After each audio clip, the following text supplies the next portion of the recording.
All right, now I finally did it. I can't believe I made it right at this time. Oh my God. Somebody was helping me with my vehicle. How you like my bow tie? It was like Bill Nye, the nerdy guy. Oh shit. No, get out of here. Gotta have all these pop-ups now. Okay, so what I planned on doing, look at this, my thing's all crooked, it's all backwards. Everything's backwards. I'm your professor for today. Okay, I'm gonna give it a few. So, wow, somebody's here, but it's saying nobody's here. Okie, how you doing? It's saying 0 people are here, so it's good to see ya. Thanks for stopping by. So I'm gonna have my little ABCs going on here. Good. I'm glad you're doing okay. Work is pretty busy, huh? Look at I'm doing everything backwards here because I'm looking at myself in there. So, okay. I was gonna start off I I was getting somebody was helping me with the RV, so I just had to hurry up and get over here as fast as I could. Thank you. I feel like shit after yesterday. Had the worst day ever. So I'll talk about that in a couple of minutes. But I wanted to have my at the beginning of my lives. Once I find my poetry, I'm gonna read my poetry while I'm waiting for people to come in because this thing is freaking lying to me anyway. So I never even know if anybody's here or not. Is my sound okay? Sound check. Sound check. Is it okay, Oki? Did you finish your job or is it still going on? I probably won't be able to stand this thing probably very long. It's choking me, I think. Is the sound okay? Oh, that's good. At least you got some work. Still keep you in mind when I'm around people that might be interested. So I'll give you a shout out. Anyone who, do you want me to? Should I give you, do you want me to tell people to check you out if they want a website? Oki builds websites if anybody needs a website built. Where are you now? I'm going to be asking people how old they are, or at least what generation they're in. Do you know? Does anybody know the breakoff points for like boomers, Gen X, millennials? Because I think most of my subs are probably Gen X.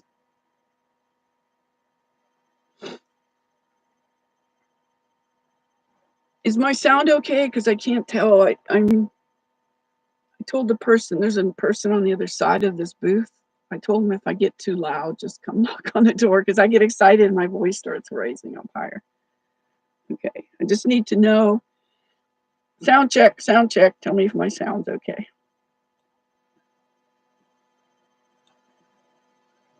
All right.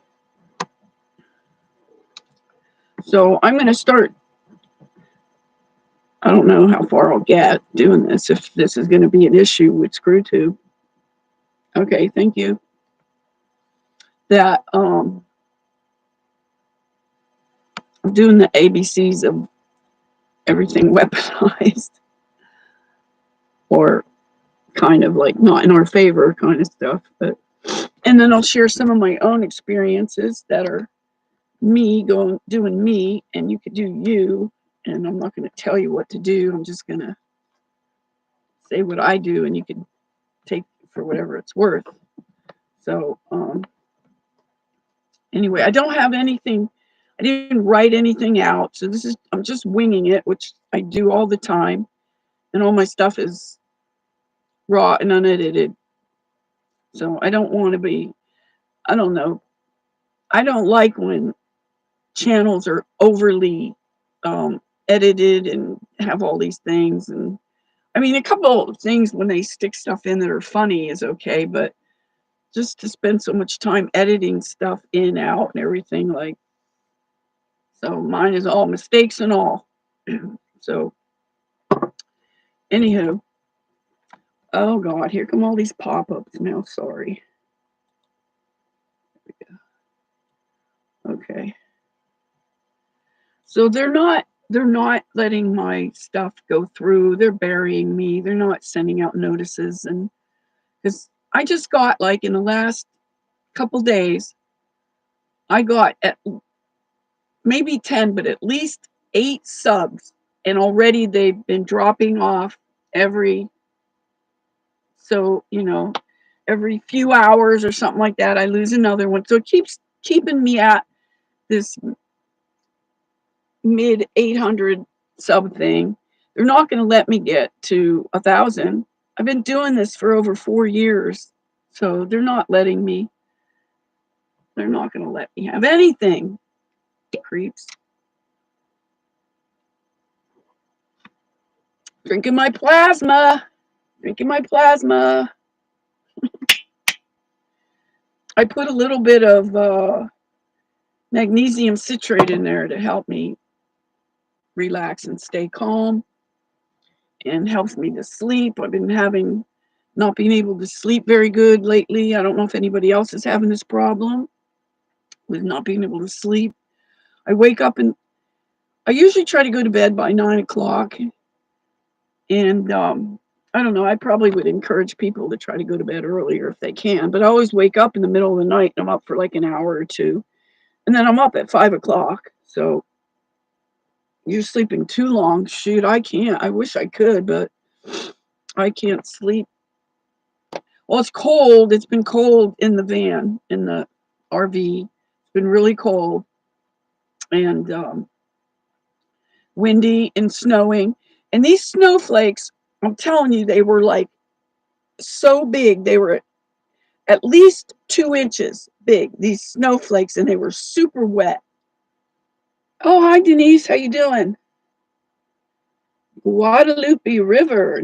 Oh, wow. How'd you get over there? Bro, when you coming to Texas? Um, yeah, good. We'll join each other in the dream world. So you're out of Austin. Okay. I like Austin. That's the only place I like. My favorite place in Texas is actually Waco. I think I'm gonna have to take this thing off. It's choking me. So I will. I was just being goofy. I just happened to have it there, so I put it on. So, why did you leave Austin? Okay, why don't you say where you are? Everybody can say where they are if they want. I don't know. Nobody's going to come after you. I'm in Blaine, Washington, USA, near Canada. Oh, well, I bet it's too expensive. It's getting to be a big shot city now, right? And Oki's in the Balkans. Can you explain where the Balkans are a little bit? I'm not so good at geography. That's one of my not so good subjects that I don't know. I'm not really good with other parts of the world. I wish I was. So, Denise, have you been going to, oh, okay, where the former Yugoslavia was. So my background is Czech. So my great grandparents, or I don't know how far back it goes, but they're from Czech somewhere. Annapolis, Maryland. I don't think I was ever there. I've been to Maryland, but I've probably been through it, but I never really went there as a destination. Oh, wow. Was it expensive there? Is it considered like a military city, Annapolis, right? Like where they do training of the troop or the soldiers or something there? I'm not real clear on that. Okay, does anybody know it's 12:30 there. So it's like 3:30, 12, 3, 4, 5, 6, 7, 8, 9, 10. So it's 9 out. You're 9 hours ahead there. So this is my friend Oki. He travels a lot around the world, different places. Like he's from Israel, I think, right? And he's been to Poland, and where was the last place you were at? So I don't know. He's just skipping around all over the place. Oh, he was at the Dominican Republic, Amsterdam, right? Okay. I've been to Amsterdam twice. It was kind of awkward for me the one time I went there because I was just getting off of heroin at the time. I wasn't using when I went there, but it was weird to be there with all the active people participating in their heroin addiction. So that's one of the things I'm talking about today. We're starting with the A's. We're doing the ABCs of weaponization. Weapons. So I'm going to start using hobo code as much as possible. So let me see. I want to learn here. Annapolis, Maryland is the capital of the state of Maryland. It's the Naval Academy, right? Okay, right. I knew it was one of the branches of the military, but I couldn't remember. Well, there's different kinds of weapons. So, one of the ones that I'll do that I won't go into very far, but you can look into Sabrina Wallace. Does anyone know her? I'll put her name in here.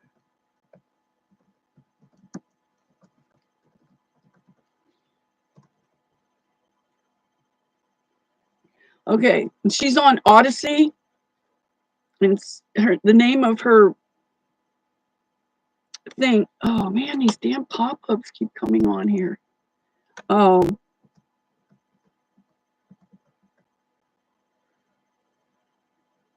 There. Okay, so she talks about she was involved in a lot of this. I don't know, covert operation. I don't know what to call it, but she was heavily involved, and she didn't realize what she was actually into or how she was helping the powers that be, I guess. It's PSI, synergy, PSINERGY. I spelt it right. That's how it's spelled. It's with an I. So she talks about how they have stolen our auras, and our auras contain 80% of our immune system. So this is how another way for them to break us down, make us weak and more controllable. So she some of the stuff when she presents it, like she's just like boom, boom, boom, putting out all this information. It is hard to absorb it all. I have to watch the video for like 3 times, to at least 2, but usually 3, because there's so much information and it's just not your usual truther channel giving you information. Like they think they have all this information when, I mean, it's considered information, but I don't think it's really all that important information like that would help us like in knowing anything about anything. Not really. Can you talk about the energetic umbilical cord, which keeps us connected to what? Is this something she talks about, or is this something different, like along the same lines, but not from her? But I have not heard of that. I mean, I believe it's possible. Oh, she's got some answers, yeah. Yeah. Tired of having to have the answers? Yeah, I don't like listening to people either that just spout out stuff about all these things, but they don't give you any way to deal with the information, to put it into place and stuff. She does somewhat. I think she's probably presenting more of what's happening than actually giving full-on solutions, but she's giving you a direction and more things to think about so that you can make decisions to make your own, find your own solutions and stuff.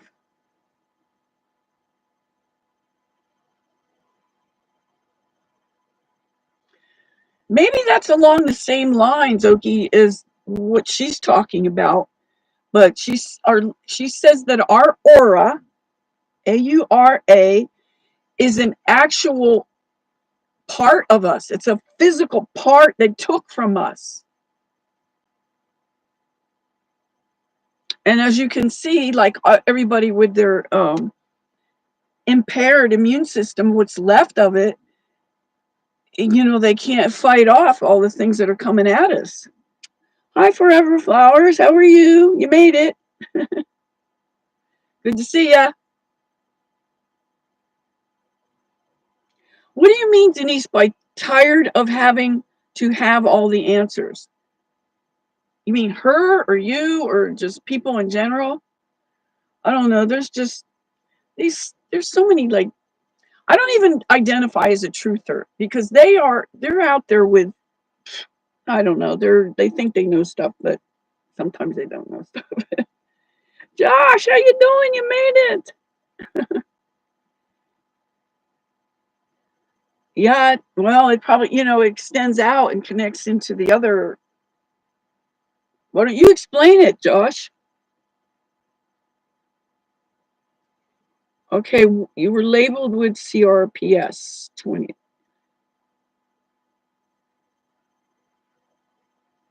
What kind of vax? Wax, wax. Whack, whack.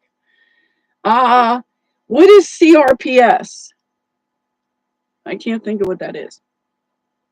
But I got the fibromyalgia vector chronic fatigue shit. And in looking back in hindsight, I was trying to figure out what could have happened that would have caused that in me. And what I think it probably was, because it was probably, I don't know if it came on right away, but eventually the fibromyalgia, I think it was from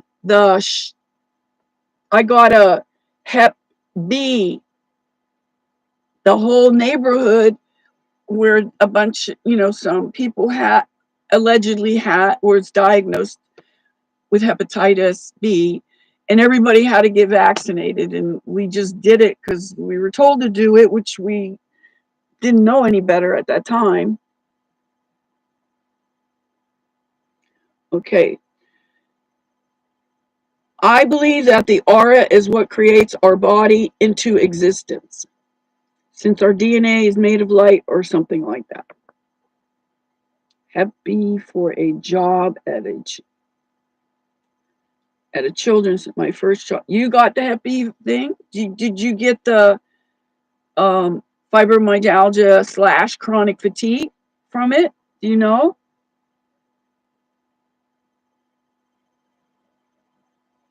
I thought nothing of it, but wasn't there for the second shot, I'll tell you that.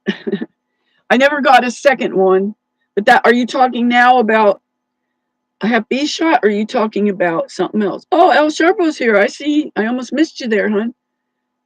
Thanks for coming. I haven't seen you for a while. You've been off the radar. Hi, Anthony Vargas. Hey, hey, hey, hey. What a joke. Whatever. Okay, so that was one thing I just wanted to put out there and see if anybody knew of any, you know, had any thoughts on her, on what Sabrina and what she's saying, and what are, you know, how this aura thing being taken away from us.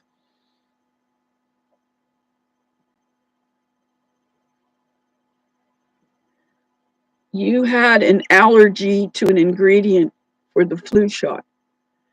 I don't know if they're all the same or whatever. I'm climbing this mountain to catch the sunset, so I'm listening but can't comment. Okay, thanks, Josh. Thanks for being here. Yeah, Josh, you should see Josh's channel. He does a lot of walking around and kind of exploring the matrix and all the idiosyncrasies, and all the things he comes up upon. Oh, that was so sad, Josh, about the duck. I was thinking, oh my God, what would I do? The empath in me would just be going off like, oh my God, how am I going to handle? What can I do for this duck?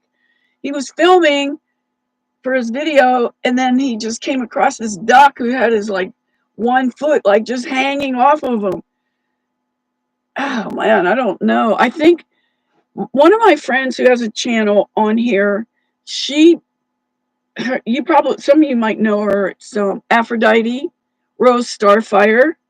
She's my friend in real life. She's down in California, in Southern California, and she said that when she said she's a PA, which is a physician assistant, so she's like a doctor, and she's done surgeries, like usually vascular surgeries, and she said she puts the animals out of their misery, but I don't know. I'm gonna have to ask her what she does, because I don't know how to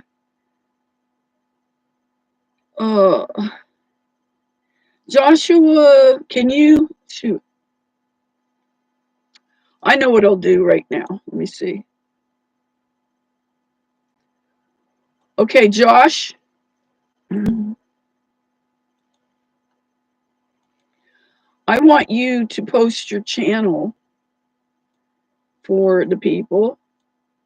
Okay, you got complex regional, oh, that's what it is, complex regional pain syndrome.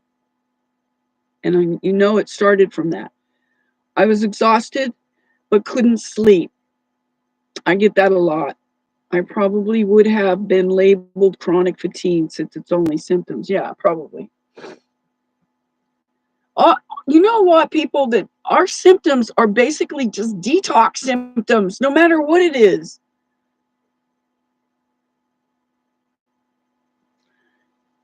Not YouTube. They wouldn't do that, would they? It ain't SuTube anymore. Who's in charge of it now since she's gone? Okay, there's Josh's channel.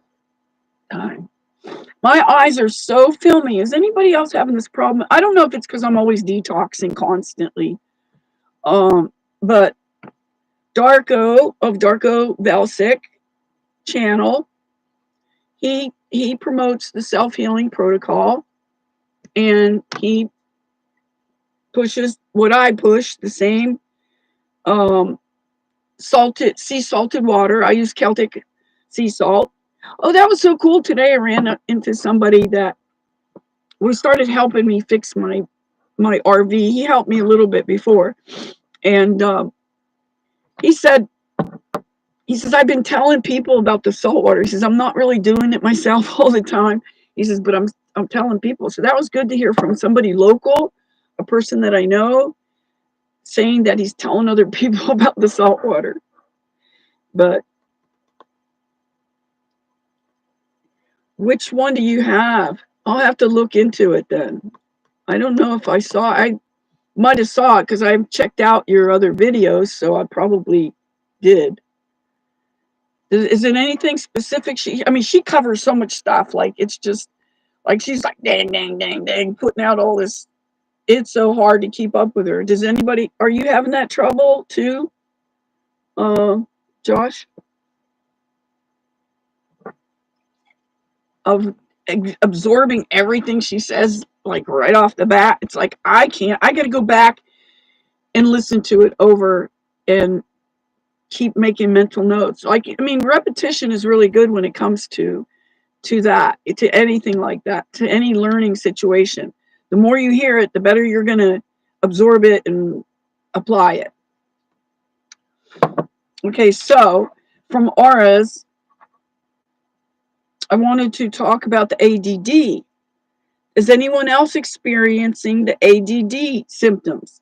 I never in my life had ADD, and now it's literally incapacitating me. I mean, it's disabling me because I can't remember something from 1 minute to the next. I can remember shit from 60 years ago, but I can't remember something from 60 seconds ago. It like leaves me like immediately. Like I could look at the clock, the watch, put it down, and I go, I don't know what time it is. I have to look at it again, and it's like so frustrating because I have to keep doing this with everything. I have to keep rechecking, looking, and I just forget everything. I never had this problem in my whole life up until a couple years ago. Oh, thanks, Oki. So, okay, it's not, I'm inviting people who are telling me about these things that are happening to them so that they realize they're not alone in this. And I'm trying to get people, if they want to come share their experience, so we can all learn from it and help each other to figure out what the hell we can do to get out of this friggin' mess.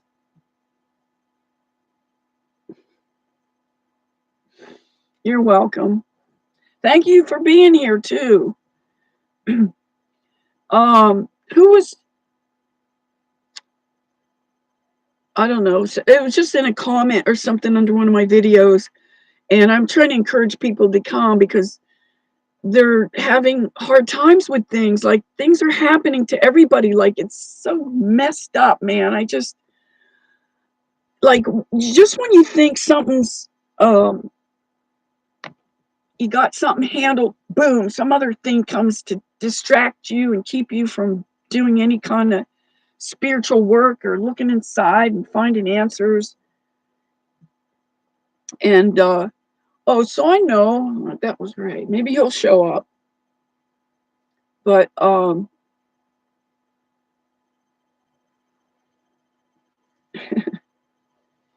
I guess I don't know. I assume that the um, likes helps to with the algorithms or something like that. But it seems like my stuff is so buried. And now what's happening to me, I don't know if this is happening. Denise will probably remember what channel were you the moderator on where it was showing that you could not, like I was getting blocked or whatever was happening. Was that Casey's channel, Denise? I remember you telling me that they're not letting you do something in my favor. So now it's starting to happen. Like, I mean, it's been happening for a couple of years, but now it's starting to be more where I can't even talk in a live chat. Nobody sees me at all. Now, I don't know if the person who owns the channel is actually able to see me, but I don't think they can.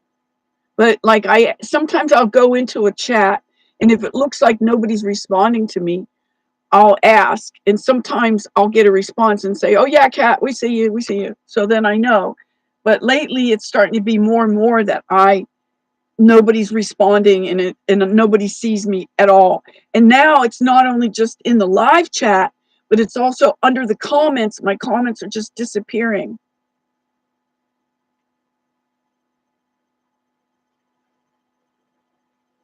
See, like you've been subscribed for a while, even though it's showing you're subscribed and you never get the notifications. I mean, I know this is probably happening to other people too, I imagine. That's why I want other people to come and share their experiences so we see that it isn't just us and that that it's, but I know it's me, and I know they don't want me saying some of the things I say. Oh yeah, maybe it was Joe's.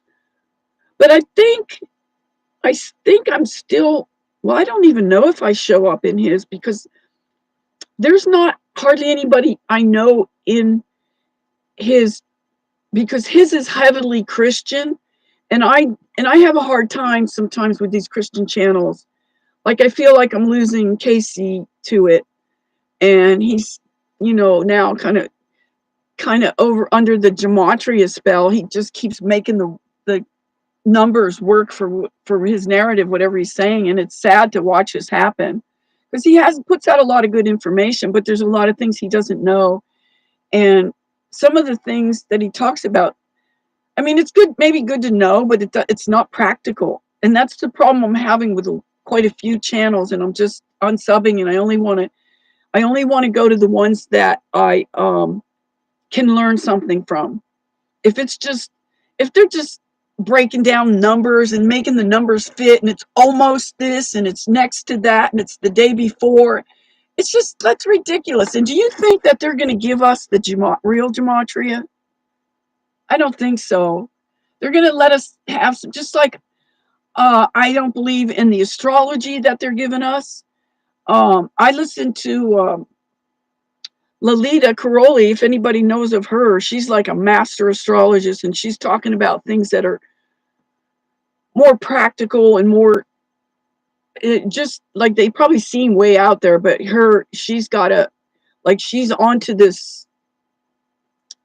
I don't know if it's more ancient astrology, but I know these other astrologers, they mean well, but they just spout out all these things that aren't really practical. It's like, so okay, so they say it's in this phase, or it's in that node, or it's in this house, or whatever. That doesn't mean anything to us that don't know astrology. I mean, I know a little bit, but I don't know that much too. But I like how she breaks it down into stuff that most of them don't do. So,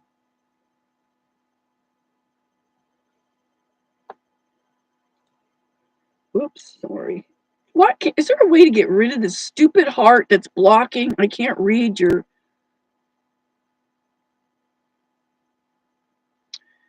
They give us a lot of stuff. They give us a lot of bogus stuff that we can't even. That means nothing. It's all distraction. There's so much distraction going on. Like, I'm just like unsubbing from a lot of channels and stuff. So it's just, I don't know. And one thing I would like to know from anybody that can offer any kind of feedback about people being triggered by you. Like you specifically, like around, I'm sure there's people that come here that know what I'm talking about, that are here now. They know that they're like just wanting to help them, literally. And I am very straightforward. I don't lie. I might lie to a cop or something if it's going to keep me from going to jail because these friggin' cops are out of control. Shit, I forgot what I was just talking about. Oh, lying. Yeah, so yesterday, I don't know, there might be one person here, I don't know if I should say who they are or whatever, that I was in a live chat. I got invited to come up. You know, they had the StreamYard on, and they asked if I wanted to come up, and we were talking about well, we were talking about Owen Benjamin in the chat. And then I got invited up after I said some of my experience with him. And I thought they wanted, I'm not going to say who the channel was, but I thought they wanted me to talk about Owen Benjamin. And then we got into talking about turpentine. And I was trying to explain to people, to educate the people about this whole bullshit thing about drinking turpentine. You don't drink turpentine. And I was just trying to clear this up because I know that Owen was pushing this, but Owen doesn't know shit about it. And he doesn't know that it's an essential oil, and you don't drink turpentine or any essential oil. But anyway, she went off on me, started screaming, and I think she literally was on some kind of medication or something, because this is not how she normally acts. But I know that the system will make us fight. And yeah, drinking, people are thinking this. And then the system puts it out like drinking it. You don't drink it. It's an essential oil. It's essential oil of pine. And I was just trying to explain this to her and to the people in the chat, and she wouldn't let me do it. She just kept screaming over top of me like she was manic, or maybe she's bipolar or something. I don't know. But it wasn't her usual behavior. And I tried to tell her, the system is going to make us fight people that, would normally get along. But it started looking like it was really an uncomfortable situation. And I kept trying to make it right. And she just kept screaming at me until I just dropped out of the whole stream for trying to help teach people, because she got triggered because it triggered her memory of how Owen and Davy Crockett were having feuding or whatever. And I was on her side. You guys know I don't like Owen.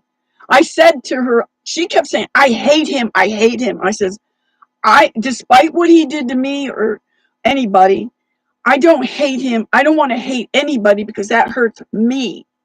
And I think maybe that's what set her off, that she wanted me to hate him. And I don't want to hate anybody. I don't even hate the people that sexually abused me. And Owen didn't do that. I mean, he did other things, and he's doing other things to other people, but it wasn't like that. So maybe she wanted me to hate him, but I don't know. But she wouldn't let me talk. And she kept talking over me and literally yelling at me. And it's like, oh my God, this is happening again. So is anyone having this experience where people around, you're doing what you believe is like a good thing for them, or trying to tell them something, and they're like going into their,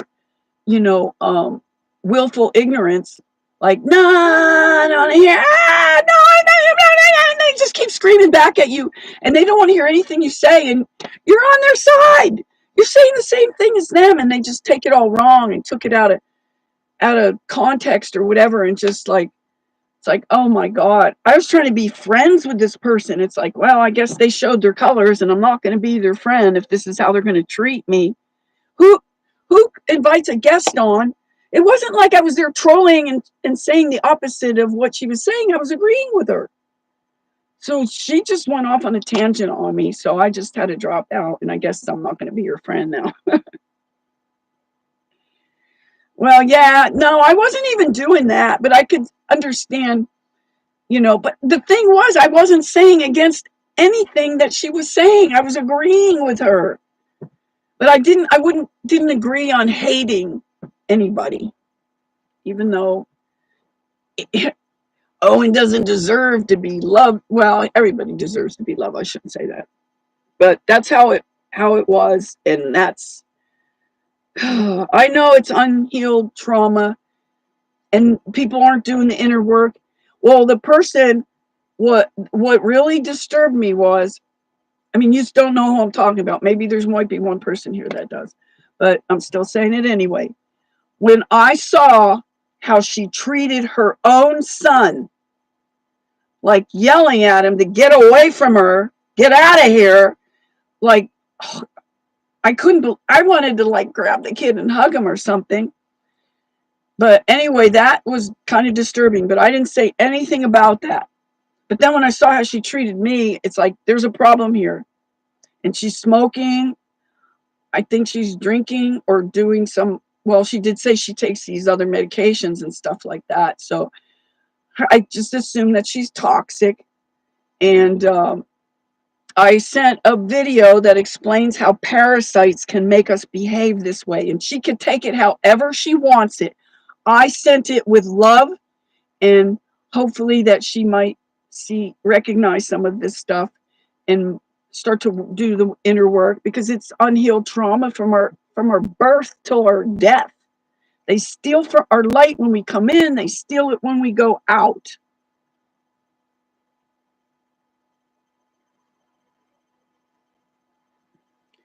Yeah, and there's so much.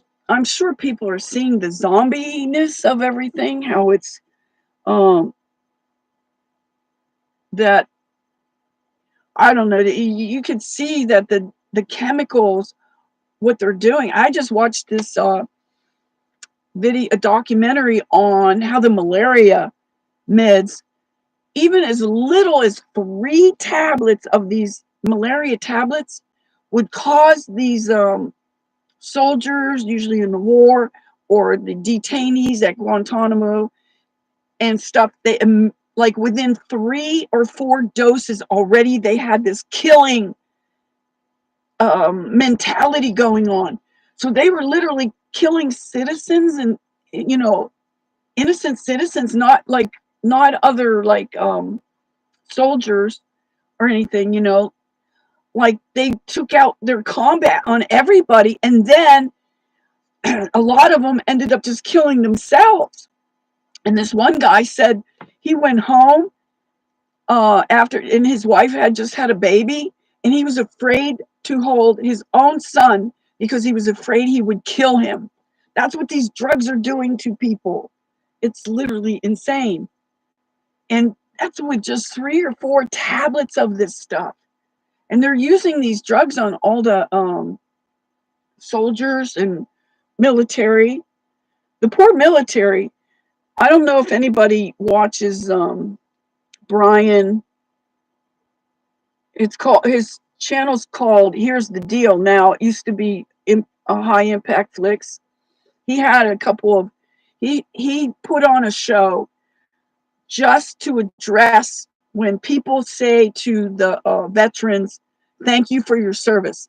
A lot of these vets do not want to hear this because the service that they did was immoral and not what they signed up for. But some of them, I guess, felt trapped, in addition to giving them all the, and other experimental drugs and stuff like that, and they don't eat well, and so no wonder that they have all this PTSD. But he had real live people coming on telling their story about how they were forced to well, I guess in some cases not even really forced, but they, in their mind, they felt forced at the time. Like one guy was driving a tank with his superior next to him, and this is a real live guy explaining what he went through. There was a farmer coming through with his truck with like a bunch of cucumbers on his truck, and the commanding officer told the other new guy, this is his like first time on his first assignment, he said, just run him over. He actually did it. And now I'm sure he has nightmares of this. He says the whole front of the tank or whatever, the vehicle, whatever you call them, he says it had all kind of blood and guts and hair and cucumbers and eyeballs and everything just stuck to this thing, and he just plowed right over the guy because his commanding officer said to do it. Can you imagine living with that? You think you're out there fighting the enemy and you're just taking down innocent people. That's so disturbing. Benton, hi Benton. How you doing? So that was disturbing for me to even listen to that and visualize all those things he was saying. And there were other vets that came on and shared their experience of similar things where their commanding officer told them to do this, do that, kill them, bomb them, blah, blah, blah. A lot of these vets do not want to be thanked for it. And they don't know how to, what to say back to people. They say, don't thank me. You don't want to thank me. It's nothing. I did nothing to be thanked for. So some of them are being honest. So I don't know. At least there's some honest people that say that we don't deserve to be thanked for what we did. And other people just like suck it up and, oh yeah, like I'm like out there saving, for the country and shit. Meanwhile, they're friggin' killing women and babies and stuff. No way would I ever have sent my son. I never had a son, but the closest thing I got to having a son was my daughter just had a baby who just turned 1 year old last month. So he's fun. But I can't imagine going to war. And she did not circumcise him, so good on you, Delilah, for not doing that. But on the other hand, she did do this to him, to herself, at least 2 times. So I don't know if she's still continuing to do it. I hope not, but that remains to be seen. Because I raised her whole life and never gave her one. Not one.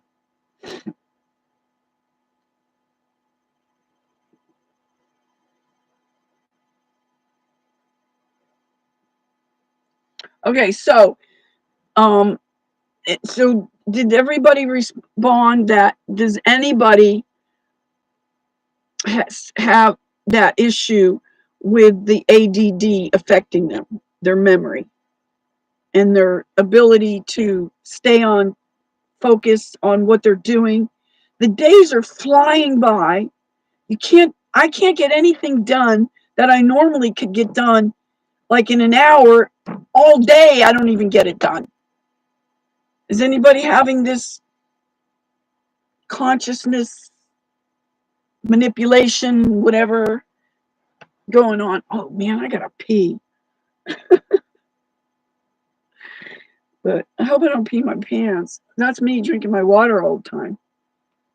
I don't know. Maybe I should run and go to the bathroom because it's probably be on for like another hour. I have the I don't know what time it is there, but it's 4:07 here. I made it 4:20 Central Time just to make it 4:20 so I could come in at 3 and started at 3:20 here.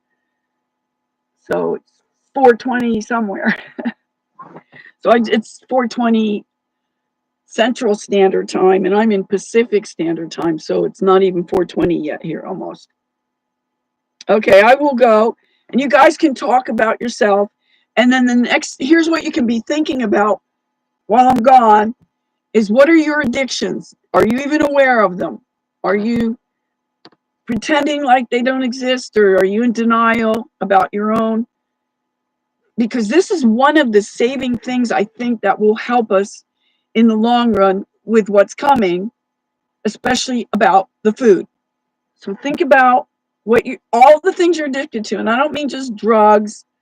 I mean everything, the food, the games, the porn, whatever. So if you want, you can list them even.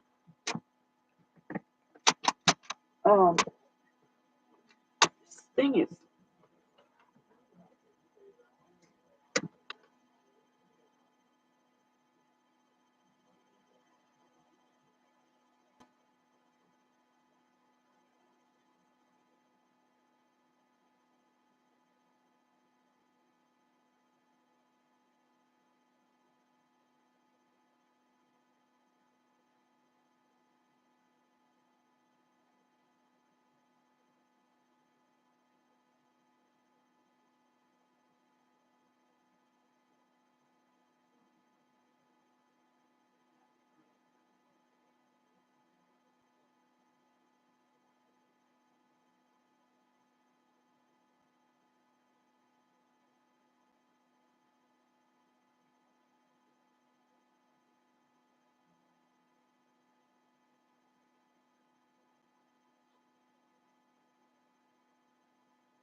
alrighty.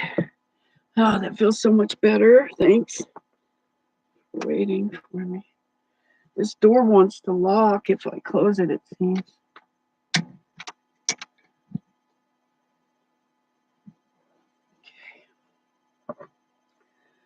All right. Do I know about the electrical devices stickers? No. What do you mean? Okay. I hurry up and went. I wasn't too long, was I? Okay, so what about these electrical device stickers? What is that? I don't know what you're talking about.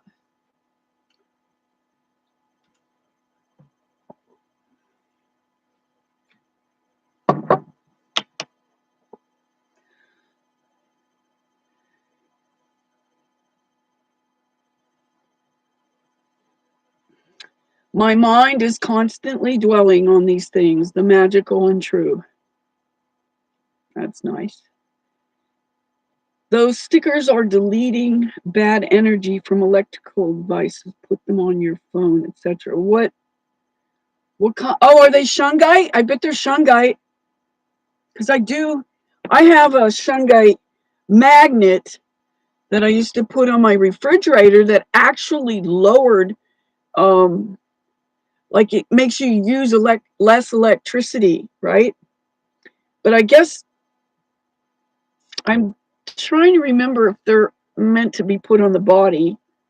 But I have a shungite stone, or actually it's in a sphere, but it's about big. Oh, so it is a magnet. Okay. Mine is magnets, but you're saying stickers. So it probably is shungite. I bet that's what it is. Because that's supposed to help you against negative energies. It's weird because all the dark stones are usually the ones that protect us from the energies, the radiation, the frequencies, and stuff like that. So I might be selling some of my stones to get money to get another vehicle. So if anybody's interested, I have moldavite. I have an 11-gram chunk of moldavite. That's about, I don't know which way to go here.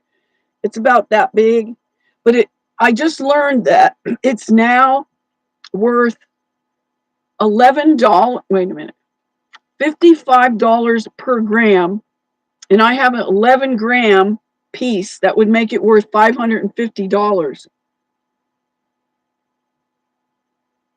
I think those stickers have little ground up pieces of shungite, like it's almost like a powder, little bit not as fine as a powder, but like it's in like a band-aid. It's part of the actual thing that you could probably put on your body somewhere. I'm pretty sure that's what it is you're talking about.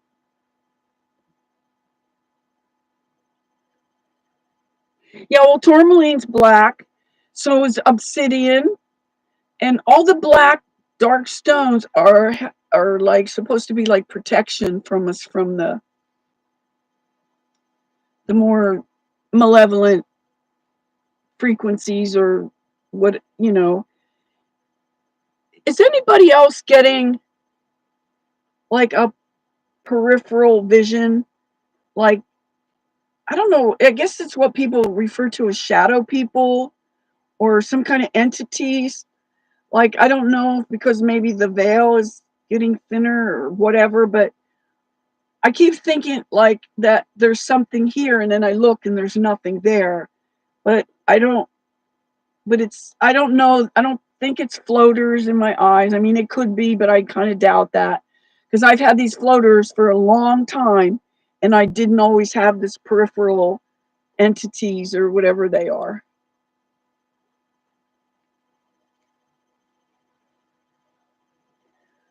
It protects you from mold. I don't know. I'm wondering if in my situation where I'm at now, because of this RV that had so much water damage in it, if I'm like basking in this mold, and I've already lost a left lobe of my lung to a fungal infection back in 1981, I think it was. I have a scar that goes from the middle of my chest, breast, under my boob, and into my armpit. So it's probably almost like a foot long scar. But I'm glad they did it there because you can't see it under my boob. But the other option they would have went in through the back, and I would have had a big old nasty scar across my back. And the scar is kind of diminishing. It's going away. It's probably maybe a quarter of an inch thick now.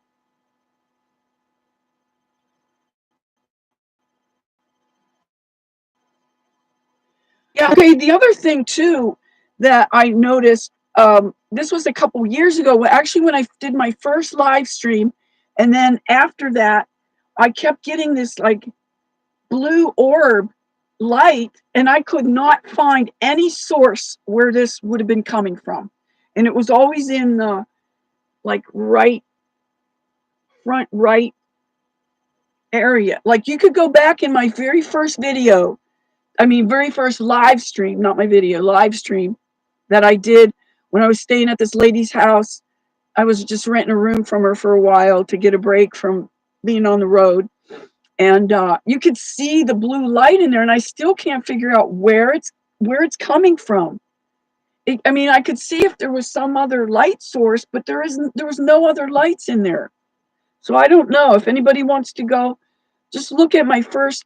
That's the name of the thing. I think it says my very first live stream or something. And you could see that light, and then you could see it on a couple more live streams after that. You'll see this blue glowing. It's not defined like an orb, but it's a blue light that's like an orb. Oh, really? Some orbs are helping good people in their last hours of life. Well, I feel like I'm getting there. Some orbs are spies. What does that mean? The black orb. Shoot. And the orbs are killing people? This did not seem to be malevolent, though, to me. It was just there. If anything, it probably felt more benevolent. Then I didn't feel threatened by it or afraid or anything. It was just there, and I couldn't figure out what the heck it was and where it was coming from. But also at that time was when I was the lady that I rented from, her cat. I knew when I came there, I knew this lady before I came there, but when I came there, her cat was dying, and I knew it, and instinctively knew the cat was dying. So her cat kept following or coming up in my room, sleeping with me, staying up on my bed, even when I was out, until one day she said to me, "I want my cat back." I did not take her cat. I did not steal her cat from her. I didn't bring the cat there. The cat just kept coming to me because he was dying. She was dying, literally. And she felt comfort with me somehow that she wasn't getting from her, I guess. I don't know. But in the end, the cat did die. And I was with the cat the whole time. I was staying, instead of staying in the room that I was paying $600 a month to stay there, I ended up putting up a tent and going outside because she had the Wi-Fi on all hours a day because it was what do you call it? She rented out rooms like a boarding house. There was I think she had 5 rooms she rented out. So the Wi-Fi was on continuously. So I just, even though it was close, even outside, it was close to a cell tower, I put up my tent and stayed outside. And then the cat was outside dying, literally dying. And I just stayed with the cat all night, and the cat died. But then this lady made me this beautiful card. She printed off her computer with this beautiful writing and thanking me for staying with Gracie and being with her through her transition till she actually did expire, and just being with her. I think she realized what my role was, and that it wasn't anything I was doing to her or against her or anything. And it wasn't like I was bringing the cat upstairs with me. The cat just kept following me around, probably wanted to be in my light. And I think that's what's happening with a lot of people that get upset with me, get triggered by me. It has to do with this light. and I'm sure some of you know here, I can tell the people that are here know what I'm talking about. You know, our Merkaba is just so strong and so radiant.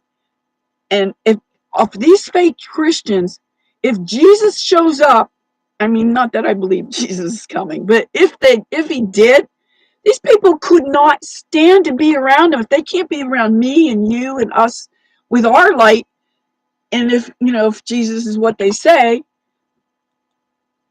then they couldn't possibly be around him. And anyway, there's a lot of things about Jesus, this Jesus character. Jesus was homeless. And this whole story about him being a carpenter, where's proof of that? He didn't even build a birdhouse or a fence or anything that I could see. So, well, I don't know who this Jesus is you're talking about, but what are you talking about, Oki? I don't know. Because I am not, you guys know that I am not religious, and I believe all these different things are distractions and meant to separate us. So I don't want to get into any religious disputes because I'm not religious. I don't believe in any religion at all. I don't believe in politics. I don't belong to any like sororities or clubs or anything. The closest I come to any kind of membership in anything is my YMCA membership so I can take showers. Even though I have to drive 40 miles to get a shower to go to the Y.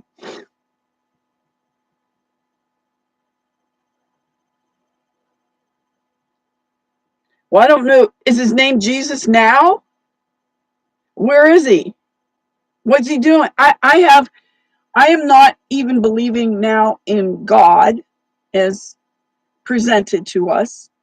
I believe maybe, in a creator or a universal light origin, whatever.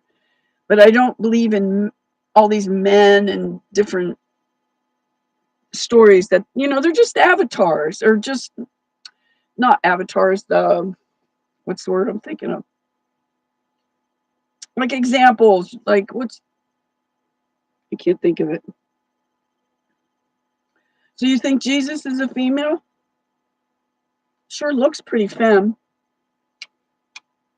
And then look at all the like occult signs and stuff for the the signals are Jesus. So this when I used to live and work in Corona del Mar, which is the elite part of Newport Beach, California, in Orange County. And I rented this house that was on top of 3 businesses on Pacific Coast Highway. And the landlord, I had my own salon in my house on top of these 3 businesses, which, by the way, back then, I was there when they had that big earthquake in '89 that took down the 405 freeway. I was on that 405 freeway that morning, and later that day, the whole thing collapsed when that earthquake hit. So also that earthquake, one of the 3 businesses that I lived on top of in a house that was built on top of a roof, and you just see all the rooftops outside. And I had a clothesline with all my daughter's little frilly dresses hanging. It just was surreal the way it was. But anyway, the landlord used to come into my little salon that I had in my home there and get his hair cut. And he said, why? I mean, he was religious about it, I guess. He was Catholic, I guess. And I was Catholic. I went to 8 years of Catholic school with those mean old friggin' nuns hitting us and throwing erasers at us and doing all kind of mean stuff. But anyway, he said, why don't you paint religious figures like Jesus and Mary and who, whatever. So I started getting all these ideas, but I mean, he wouldn't want to, he'd be like flabbergasted if he saw what I would have done with what I perceived. Because one of the things I wanted to do is paint Jesus as the Marlboro Man.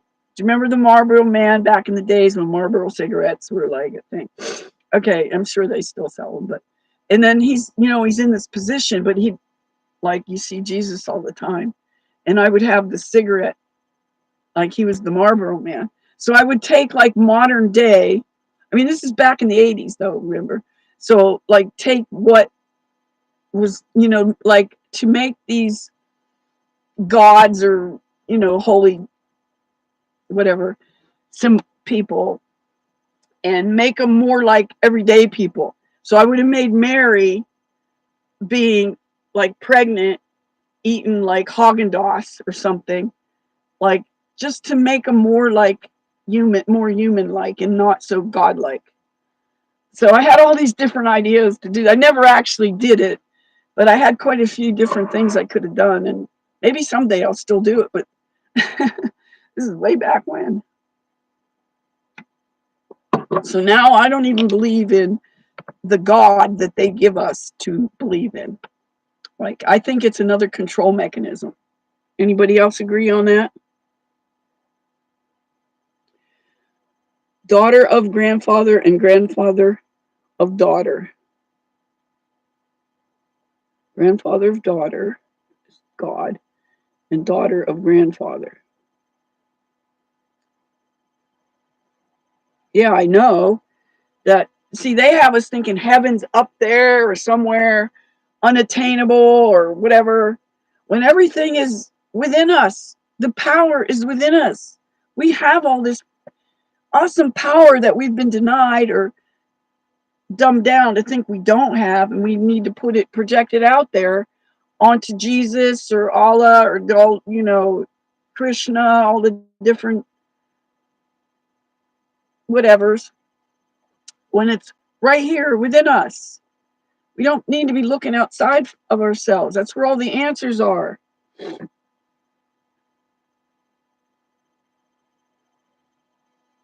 Yeah, I like Jesus too. I always say to people, like, Jesus is just all right with me. Like as a, what's the word I'm thinking of? Starts with an A. Not avatar. I'm saying that wrong, but I can't think of the word. I'll think of it after I shut down, probably. I know. It's just, I agree with you, Josh, about the Christians don't even know what they're talking about. They can't even defend their position. I have talked to multiple, Christians trying to have just a conversation with them. Like, one of the questions I ask them, just to see how much on top of it they are, and not one has been, well, one person did kind of try to break it down, but for the most part, they cannot. I say, well, who are all these people, disciples or whatever, at the Last Supper, of the painting of the Last Supper? Who are these people? And I mean, it's not like a trick question. I mean, in a way it could be, because I want to see if they include Mary Magdalene in there, because she's on the right side of Jesus, which would be on left side of the painting, I guess. So you can't, as soon as you start talking about anything and they don't know how to answer you, they start screaming at you, just like I was talking about before. Like, it's like all of a sudden they become bipolar and they're manic and they're just going off because you pushed a button in them and they can't answer a question about their own religion.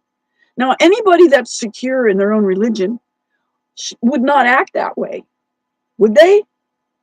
I don't think so. Okay, so I don't know if anybody else has the ADD. I didn't see anybody really say that they did, but maybe you do or don't. I don't know. Okay, so the next thing I was talking about was the addictions that we all have. I mean, I have them too, but I've been on on top of mind for some time, but I still am struggling with certain things. Okay. Probably like the main thing is for most people, it's going to be food. And, like I'm down to hardly any food, like less than a dozen foods now, because I just found out now that I can't, I, well, I can do anything I want, but it's not helping me to do the lemon drink that I do in the morning. I usually have lemonade or grapefruit juice and so it's not necessarily in my best interest to keep doing that. So it's just like I keep eliminating all these different foods, and it's like there's like no healthy foods to eat, hardly at all. So the one thing that I did do, it's like a treat to me, but because I'm not eating anything else, I'm just going to have to do this because it's like getting down to like, like a handful of foods that I'll eat. And they are eggs, duck eggs, local duck eggs, or I'll get chicken eggs local. I don't buy them in a store. The from what I learned from Brian 396 is, and this was years ago, he was telling me about how that the eggs are weaponized and they are the whites of the eggs are polymers. So I don't really like the whites of the eggs anyway. I usually just do the raw egg yolk right into my raw milk and make it like into an eggnog. Um, Not with sugar or anything, but just not that I don't eat sugar because that's one of my that's one of my addictions right there, sugar. And like bread, I eat like really good bread that I get locally from a lady that makes like the best sourdough bread. It's not got yeast and other stuff, and it's pretty basic, simple bread. It costs like $8 a loaf. So, so my raw milk, raw cheese, usually duck eggs, sometimes chicken eggs, that I get either at the farmer's market or from locally. I just drive over to their farm or wherever and get it. And local rancher meat, usually beef. I don't do any pork because my belief, I just don't want to get into all the cannibalism kind of stuff. And so the meat that I get, that I was getting, I forget how much, I think it was like $29.99 a pound for this tenderloin that I get, because for a couple reasons, because I have TMJ and missing teeth. So because I have all these missing teeth, it's hard for me to chew. And I'm trying to eat it as raw as possible, but I still have to sear it on a little bit on each side. I can't just straight up eat it raw, but I'm trying to move towards that. And what I've been doing is just pouring the blood that's left in the package and just drinking the blood because I don't want to cook it because it coagulates it. So cooking actually changes the frequency of food, so it makes it more toxic. It's less helpful. Cooking changes everything. So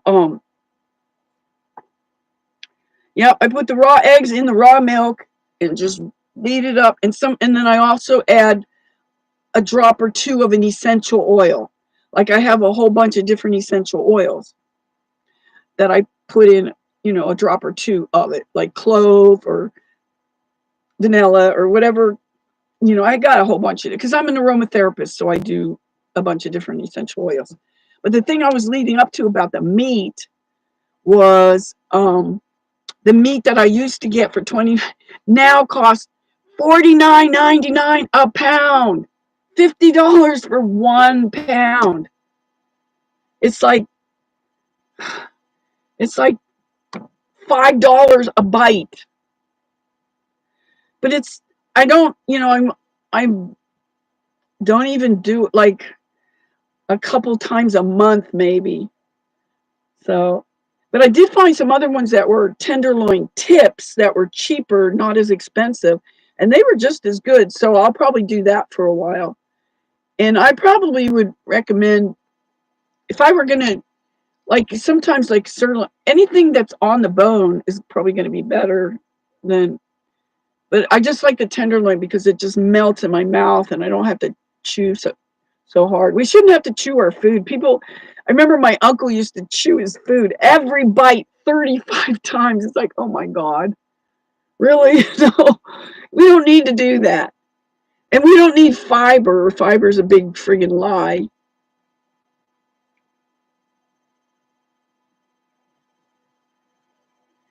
It's ridiculous how hard they've made it just to eat what we were designed to eat.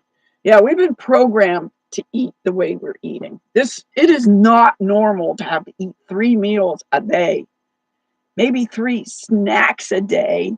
I eat 1 meal and it's a very small meal. I can break up 1 meal that would be like, if I could, like, a normal person's 1 meal, like say their dinner, like a regular person that's not into, like, don't care about what they eat, like, or just whatever. The amount that people eat in 1 meal, I could make at least 3 meals, even 4 meals out of 1 meal. And then I don't eat again. And I might have like a snack in the evening, like some nuts or something, which probably I'm not even supposed to be doing that. But and then I go from like 6 to 10. So I do like between 12 and 16 hours a day. I fast every day, usually around 14 hours a day. And then when I do eat, it's very, very little. So yeah, that's always, like, when you think about it, like, we're put here, or take it back to Adam and Eve or whenever, like back in the day when they didn't have stoves and they didn't have kitchens and all these ways to cook and basically ruin the food. They just ate some berries, maybe some mushrooms, dried mushrooms or whatever. If anybody, I don't know if anybody here has read um, the Ringing Cedars of Russia series. There's um, yeah, I believe that. Um, the Ringing Cedars of Russia has a lot of good intel in there, and that's one of the things she talks about. And another thing that she talks about is everybody waking up. Now, she refers them mostly to the Vedic people, which I feel connection to that. But like waking up, but she doesn't talk about what actually happened, just what we went through in the last like 4 years. She didn't talk about any of that stuff. She didn't talk about any kind of. She didn't talk about the weapons of mass destruction or anything like that. I don't think. I don't know. I've read the books, the whole series, 4 times. So that's 9 books, 4 times. Like every year, I read the series again. So I'm due to start it again, but I'm reading some other books right now, trying to learn some other stuff.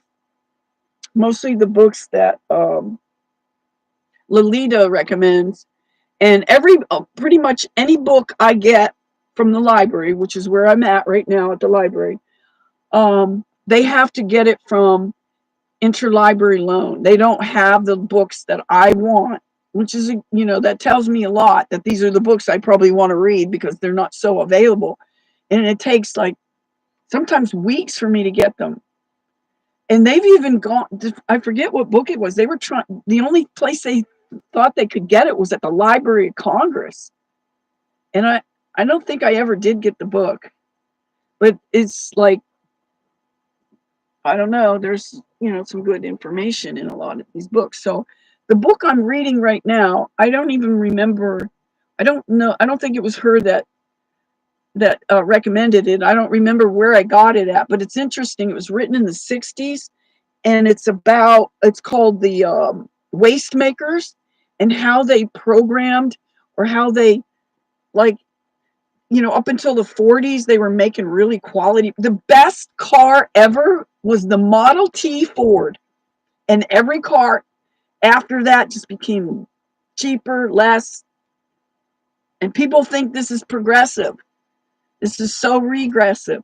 So it's planned obsolescence in multiple ways, not just the quality, which is bad enough, but desirability and functionality and all these different things that they are making it worse. Well, you can see now when you got to get your phones replaced every friggin' year or 6 months or whatever, and they seem to plan it right before Black Friday or something. Everybody's phone starts breaking down. Oh, well, I got to get another phone. Oh, good thing, at least it's Black Friday. I could get a deal on it. And it's just more and more control, like hooking into it. So that's the next thing I wanted to talk about, was like my addiction to the internet. I don't do any porn or any kind of shit like that. I don't do games. The only thing I do things because I want to learn, and it's getting harder and harder to find people actually teaching me anything I can learn from. And so that's kind of part of the reason why I haven't been on as much, because I'm trying to remove myself, or like less and less internet time being in front of a screen. I should actually be wearing the yellow or orange glasses to help block out the blue light and stuff. So anyway, that's probably the biggest addiction that I have. And I don't do drugs. I do cannabis, but I do it medicinally, and I don't do it like all day. I don't even do it until after my day is over and I don't have anything else to do that, constructive to do that I need to get done, because that'll take me away from it. But it does make me very creative, because I do it at night to help me sleep. I do it I used to have to do it to help me eat, because I had no appetite and I went down under 99 pounds. And now you can see I'm like filled out and healthy looking and everything. And I'm actually, I think I'm around 138 right now, and I'm 5'6". But I think I'm starting to lose weight because I'm eating less and less foods, because there's less and less foods out there that are healthy to eat. It's like there's very little to eat. Let me check your things here and see.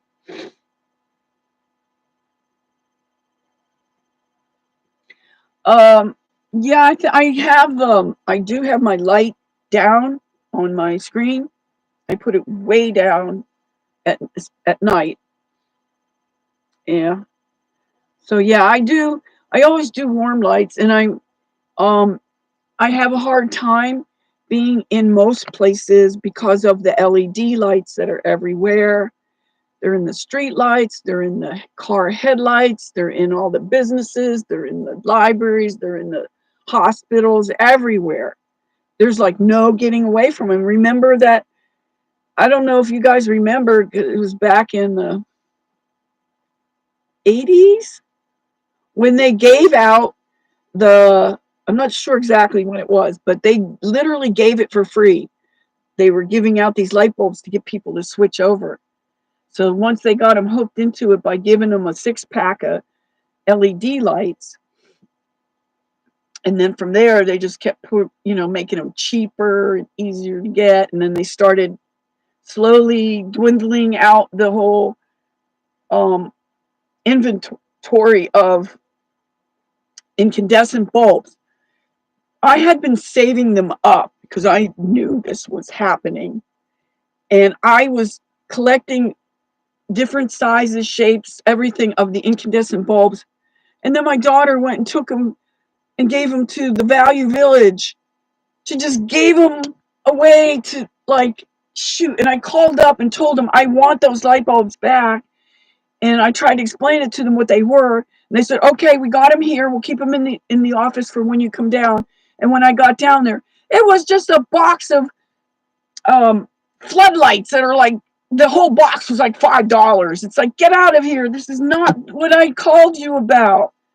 They couldn't find the box of all these different incandescent bulbs that you can't even buy now. You can't, I mean, you might be able to still find some here and there at the thrift stores, but like in it, like somebody donates an old lamp and they still left the bulb in there or something like that. You can get them, but they're harder and harder to find. But it's at this point, it's looking like I'm never going to live normally like other people do in a house. I do have a couple of the bulbs in my safe.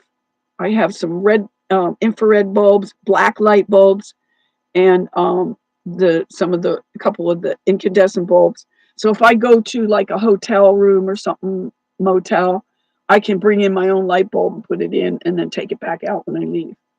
So I just have a couple I'm down to. But shit, I could have probably used those to sell if or barter, because we're gonna need what are we gonna need? What's coming up? What are we gonna need? What's gonna act as money? I was just reading, someone was saying that, shoot, what were they saying? That they listed like 3 different things that are like, and that'll be like part of the bartering system. One of them was drugs. Like, you know, that'll have some kind of value, trading value. So I have some things I could sell if anybody's interested in buying anything to help me out, because I need to get another vehicle yet. This is going to be like, okay, I went through my Cadillac, then I had the SUV Yukon that died before I even made it to Oregon. I made it to Oregon and it fucking died, and I had to sit there for 3 weeks trying to figure out to get another vehicle, because I live in my vehicle. I have to have that. I can't be on the street, and it's been so cold lately here. It was freezing and snow. Did you see the snow? Like I mean, I love the snow, and I even like the rain. So much so that I changed my name to Rain. My last name, I changed my whole name. Olbo, even older than the 80th. What? What is the 80th? Older than the 80th. I don't know what that means. I want to buy some gun.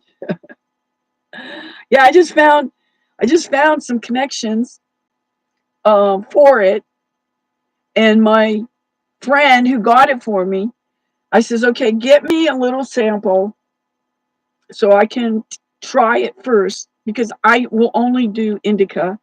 I can't, sativa is just too, I need to calm down. And so she gets some, and I try it, and it's good. It's actually good. And it helped me to get sleepy. And the other thing I use it for is to cough on purpose, because it is an expectorant. So I eat a lot of fat with all this milk and cream, full fat milk, full on heavy cream, and cheese and butter and all this fat on purpose. But I'm not fat at all. And I never was fat. The only time I was more than my usual weight was when I was pregnant. And I went up to like 172, I think it was. So man, I'm getting hot. I should take my hat off. I'm getting so hot in here. Warm. My hair, mess. Oh well. Look at my hair. It looks like doll hair. It's so shiny and like, looks like plastic or something. That's my natural hair, just being super shiny. Maybe just because it's super healthy, but looks like Barbie hair or something. Uh-oh. Your message, Okie, your message got held for review. I guess because you're talking about the FAT people. So is it showing on your end before I can hide it or show it? Can you see it?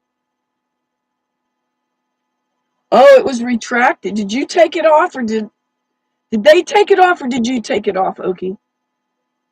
I was just gonna I was gonna highlight it. You deleted it? You didn't have to delete it. I was going to show it. It said show or hide. It gave me the option to show it. Email, oh, I don't know. So that means we're, being censored or being, watched.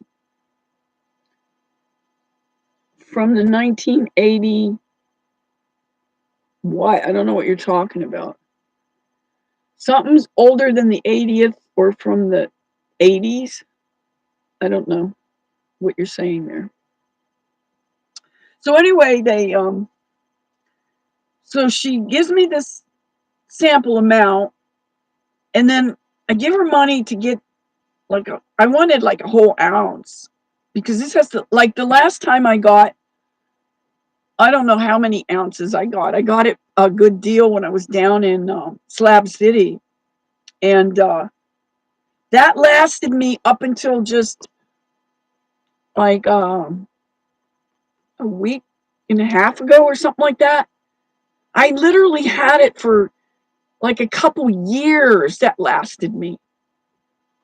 So I can't be like going around buying it, and I won't buy it from the dispensary anymore because I don't trust it. So anyway, she gives me the sample. I tried it. I liked it. I said, okay, here, get me, the whole amount. Then she comes and brings me 2 more samples of something else when I already wanted what they gave me. So why did she do this? I don't know why she did this. So I still have to figure it out. So she has the money and I don't. I just have these 2 pieces of samples to try.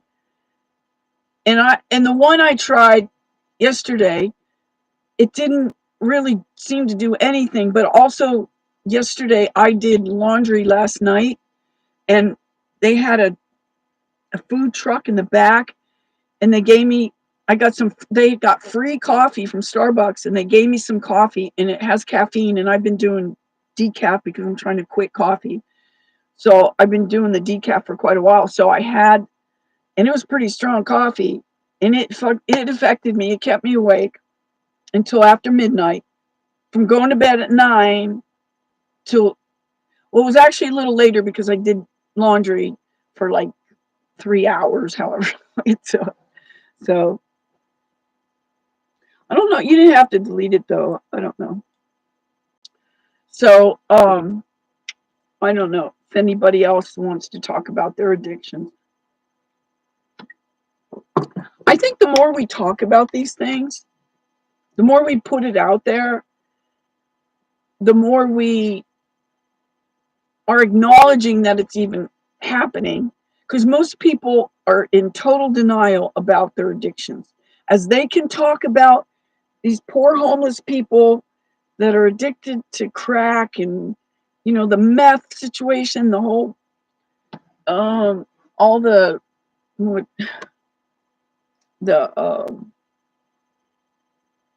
fentanyl and all that stuff. And they think they're like holier than thou, and they don't even see that they have all these addictions going on. If they're eating the food, you're addicted. You're an addict.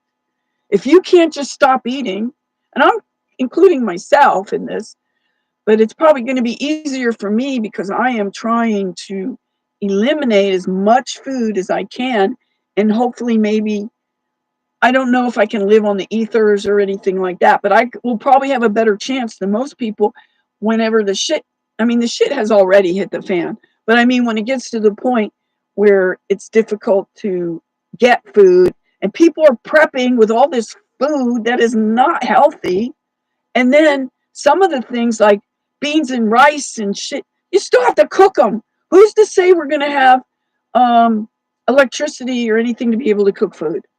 So I think in my mind, it's probably better to be able to do without food at all than to save up all this food. If you have to like hit the road, you're going to carry all these cans and packages and bags of rice, and that's going to weigh you down. People aren't thinking right. That's not how survival is going to work. So all these preppers are just leading people astray, and they're a lot of them are doing it for money because they're selling these kits of food that ain't even real food. Like I would think we need to learn how to forage, and find things to eat that grow naturally. And that doesn't include vegetables for the most part. Maybe wild asparagus or something like that. But all these vegetables, people have no idea that they are not healthy. They are not nutritious. They Plants are actually sentient.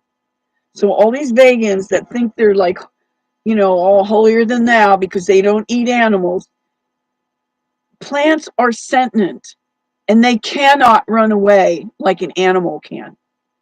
So they're forced to create their own toxic weapons against anyone who would eat them. So, they think they're doing the right thing and they're totally doing the wrong thing.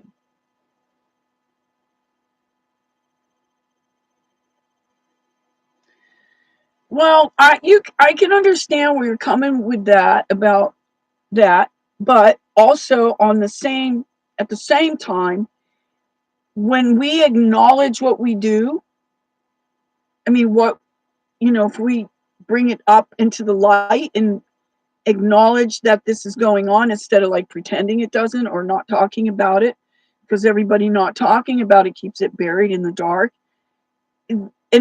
This is from my own experience as a therapist and as my own things that I went through personally to detox my body and like confront the different things, addictions that I had then. And I'm talking straight up drugs like heroin.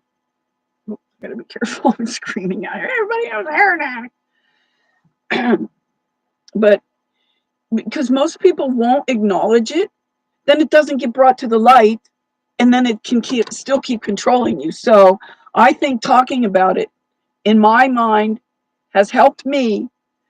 I don't believe in all these, maybe just to get started, but I don't believe these anonymous programs, AA, NA, all those. They might be good for a start to get you. But for that, the way, Bill W. was a Mason, right? He was a Freemason.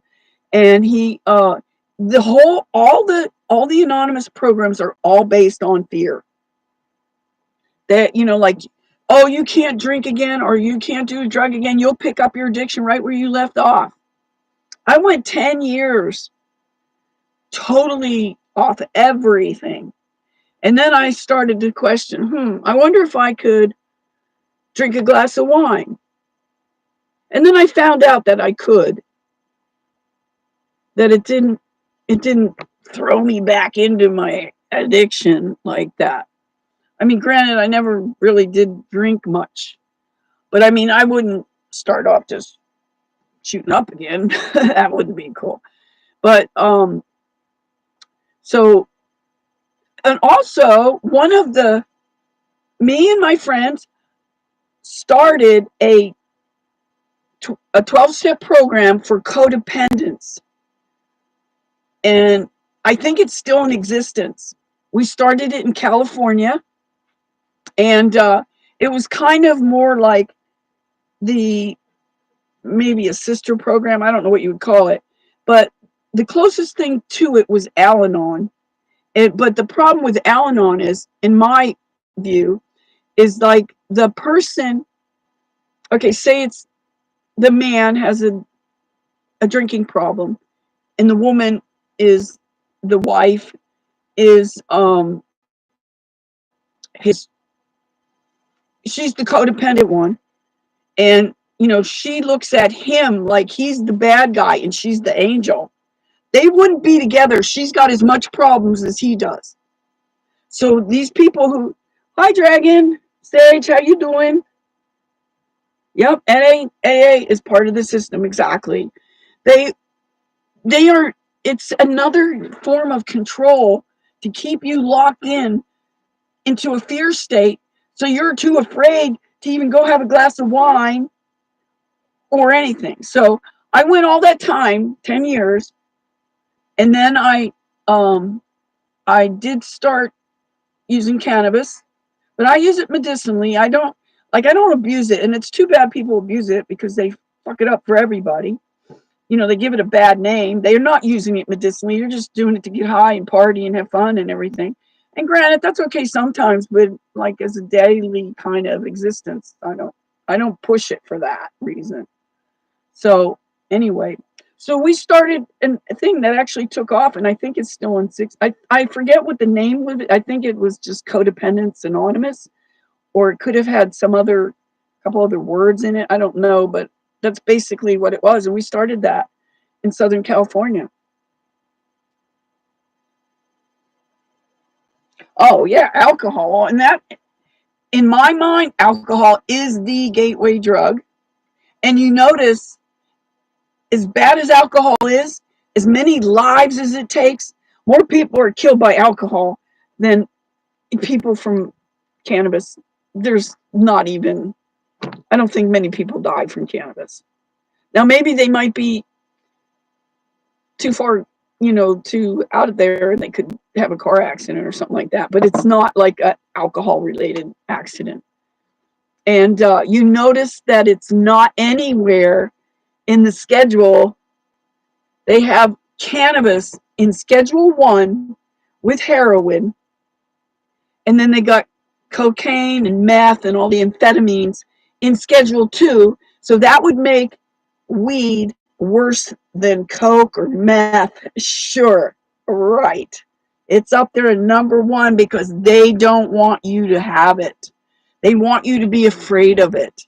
That's what the whole marijuana madness propaganda films were about back in the day, when that was in the 50s or 60s, when they started that campaign. That's psyop. So many psyops. It's unreal. Yeah, I bet. I mean, it could be a side like related, but they don't die directly from the cannabis itself. Sitting on your porch, where are you? Where are you sitting on your porch? We want to know. We want to know what you're looking at. We want to give us the view. Help us with our imagination so we can be sitting on the porch and looking at the sky full of heavy metals, nice pink sunsets from all the lithium. These metals are everywhere, people. Just everywhere. Water, the water filters, Brita and Pure, and I even heard that it might even be Berkey. But for sure, Brita and Pure, because I looked up under their own site. Oh man, what the hell? I can't breathe. Something's choking me. On their site, it tells you that it adds back like 33% aluminum. So you're getting these filtered waters adding aluminum to the filtered water.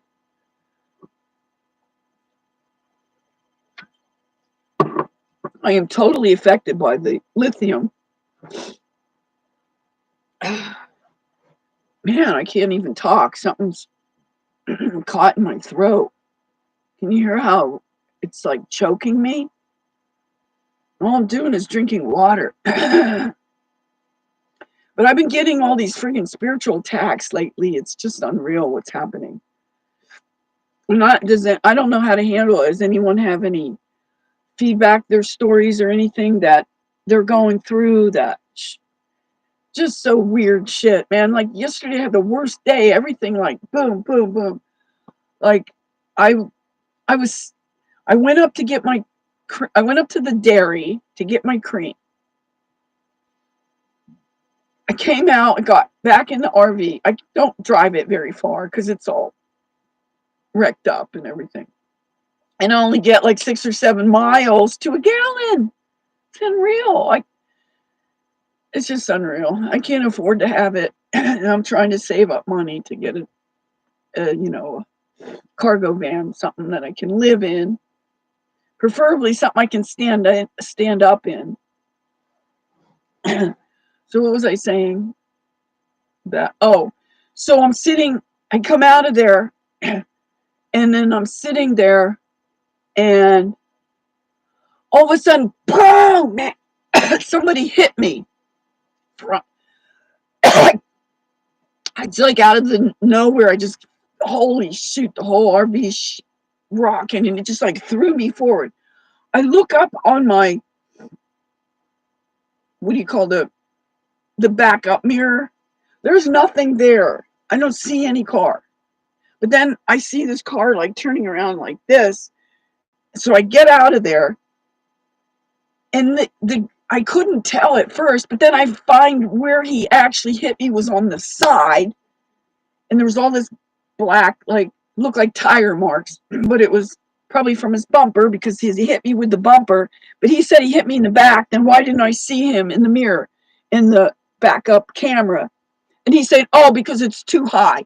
Oh yeah, I'm driving around with a camera that's shooting at the sky. It's not directed towards all that cars behind me. That's what it's for. He was just lying through his, just, oh my God. I just hate liars. It's just like, okay, I'm not even going to deal with this guy. I should have called the cops, but I didn't want to be involved with the cops because the cops would probably. One time I got hit by a girl, and then the cops came, and I got a ticket for something else, and she gets away with it. Turns out she was renting a car. It was a car rental. She had no insurance. I end up with a ticket because I got hit. And I forget what the ticket was for now, but I didn't pay it. I've allotted I got a couple different tickets. Like, I keep getting these tickets for not wearing a seatbelt. How can they force me to wear a seatbelt when I don't want to? And I tell them I had, even with this, I have a reason that, because I had this surgery, and it goes right across where I had it. So they don't care. But yet people can go do these extreme sports and fucking go skiing off of cliffs and shit. That is way more dangerous than driving in a car. And I'm not affecting anybody. I'm not like causing anybody harm. If anybody's going to get hurt, it's me. And I ain't afraid to die. I don't need to wear a friggin' seatbelt because that's locking myself into the fear. That's what they want us to do, and I ain't doing it. So I'm getting this buildup of these seatbelt tickets that are $145 a piece. And I ain't paying them. I don't have the money to pay for them. And I'm trying to save up as much money as I can. I can't keep giving it back to them, so I can never get another vehicle. I need another vehicle. If I'm going to live in a vehicle, I need to have one that's comfortable and warm. Like what I'm in now is all beat up. It's broken oak. The whole top is broken. I mean, it does have a tarp on it, but cold air comes in, and it's just freaking ridiculous. So I need to try to get money together and hopefully can get a car, and somebody don't lie to me again and tell me, "Oh yeah, it runs great. Yeah, I rebuilt the transmission." Sure you did. Yeah, it's just awful how people can lie and just do anything. Oh, you did. Oh, I was wondering about that forever. Um, you had a weird, as you did. God love her. She's experiencing loss. Well, did you feel I was doing anything wrong? I had no ill intent, and this happens to me a lot with people. I was literally trying to help her see things, and I was trying to explain to people what the whole thing was, the whole um, thing about the turpentine. I was trying to teach her, and it was like willful ignorance, and didn't want to do it. And I did not do anything malicious, because I even think her guy wasn't saying much, and he knew she was not She was like going, and it, I don't know. I was trying to be kind, and I was trying to get her to calm down, but it was just, I was stuck and I didn't know what to do at that point because she was literally screaming at me. Okay, you can teach me how to delete the tickets. That's good. Rip them up. You mean get them off my record? I still have, I still have a couple of false arrest things on my record that I should not have. I have an outstanding warrant still in Idaho from when I went to pay Owen a visit. So that's still on there. Then that one that happened in Florida, 3 charges, all dropped, but I spent 9 friggin' days in that St. Augustine jail that I should not have had to do. But I can't stay around in these places and just, lollygag around while they fuck around. They won't make it easy on you. Then you got to go to court. You got to pay all this money. You got to do all these, jump through all these hoops just for them to postpone it and whatever. Well, luckily this got dropped, but I don't know how to get. I've been trying to reach the public defender that I had to see if he can get this off of my record because I think it comes up, and cops see that. They don't know all the incidental things that I was like taken away, like it was, I don't know, I guess maybe it shows up that they were dropped, I don't know, but it shows up that I spent 9 days in their friggin' jail. God, that was horrendous what I went through, the things I saw. Oh my God, how degraded people are. Oh, jeez.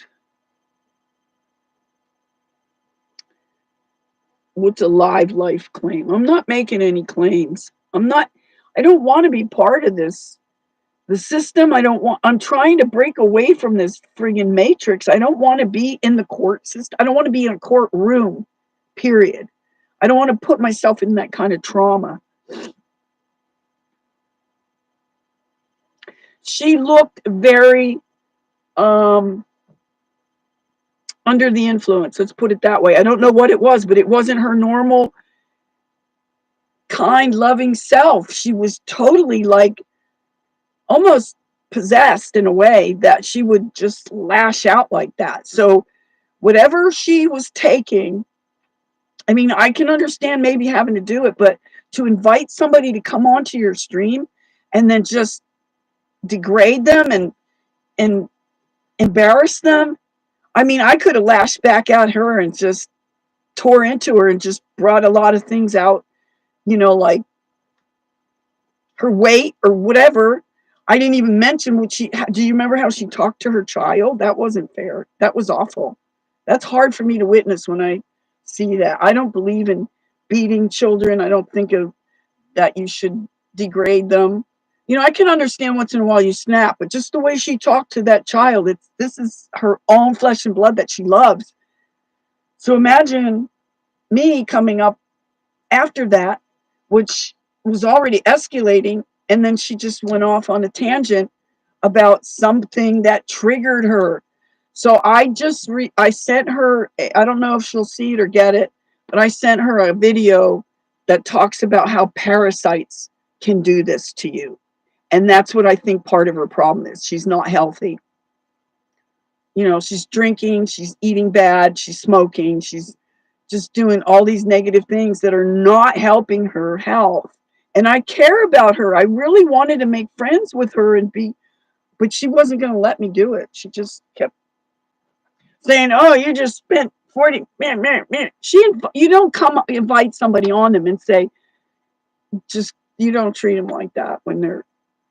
I should have never went on, but the way she said it, she made it sound like she wanted to talk about Owen Benjamin and what happened. But then when I did talk about it, she condemned me for it. So it was just awkward. I was trying to be nice too. Okay, so you saw that I didn't do anything to degrade her. I was trying to be kind. I was trying to help her to see something she did not want to see. I said, okay, I'll drop it. Let's forget about it. And then she kept on and on and on about the same friggin' thing. And I was wondering, oh my God, what are the people thinking of me? Because people in her chat don't know me that well. And then I had one of her subs that was coming at me. This was another day. I don't know if you were there when he was doing this to me. When he started rebuking, I rebuke you. And she let that happen. I should have known there that she didn't defend me. And then she gave everybody a wrench. She gave me a wrench. And then she took everybody's wrench away and then gave everybody's wrench back, but not me and a couple other people, but still. So I gave her this information. She could do what she wants with it. I gave her a video of someone else saying it, so it wasn't me saying it, so she could maybe learn from it and get something out of it, maybe realize, oh shit, maybe that is going on with me. I'm in the healing arts. This is not what healers and empaths do to people. They don't want to hurt people. That's my whole life, is helping people. The best reward I get is when people say, thank you, that helped me so much. That's my payment right there. That's all I care about, is if they get something out of it. So I'm glad that you're telling me this, so I can see. I know that it wasn't me, but I don't know how other people viewed it. I noticed that nobody was saying anything. It's like everybody just seemed to like clam up.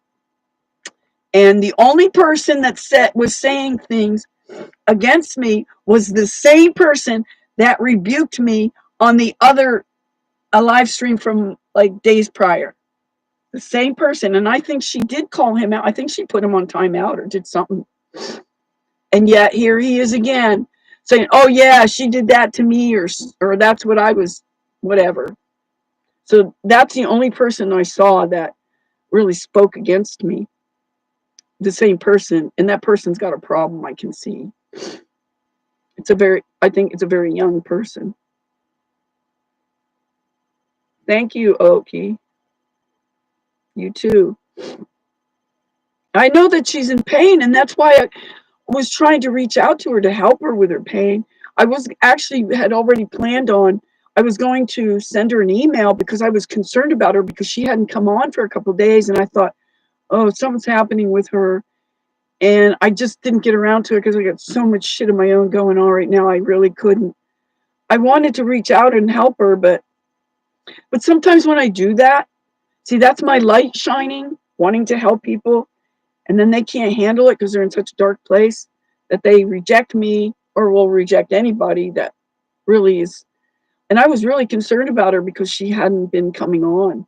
So I hope she's okay. And actually, I sent her Reiki and loving thoughts and whatever in on my own, in my own time, like when she doesn't even know that I'm doing this. So I hope she can see her way through and, do whatever she needs to do to help her, continue to get through. I saw her going down. I watched her for days, like descending into this dark place, sort of like depression. And I wanted to help her. And then when I just thought I'd be talking, I didn't know I was getting set up for this trap that I ended up in.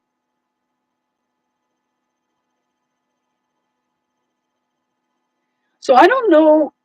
Yeah, I know she's not. And I don't know about, does she just have an online romance, or is this an in real life relationship? It seems like it's an online thing. So I don't know how. I don't really consider it's a relationship of sorts, but if you're like, I can't see being like a boyfriend and girlfriend online. Like, I don't know. You can be friends. Like, I have this friend in Africa. He loves me so much. It's unreal. He just loves me so much. And he's only like 28. Lives in the Gambia in West Africa. But he says he learned so much from me. And he wants to help me. He wants to take care of me. He can't even get a job. He was telling me that he worked all day from like 8 to 5, I think he said. and got $2 for all that work all day long. Can you imagine doing that? Working a whole 8-hour day or more for $2? He doesn't even have electricity now. I don't know. I paid for his electricity one time, like $150 it was. He told me that the electricity, the way they do it there, it's not like every month you pay the bill. He says you pay it once and it just stays on. So then I don't know what happened, why it's turned off now, but I can't afford to help him. And I feel really bad about that.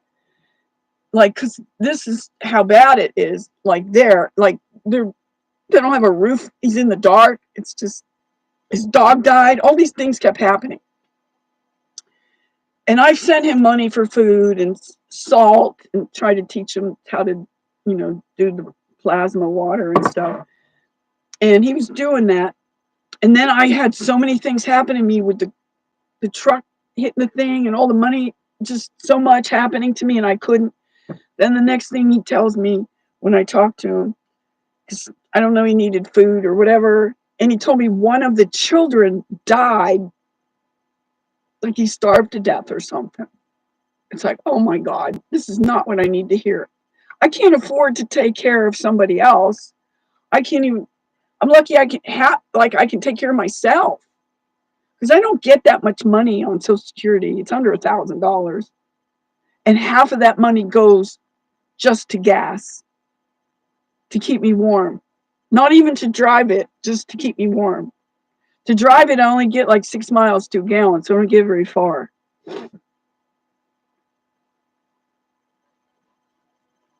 Wait a minute. Okay. Limited series. No.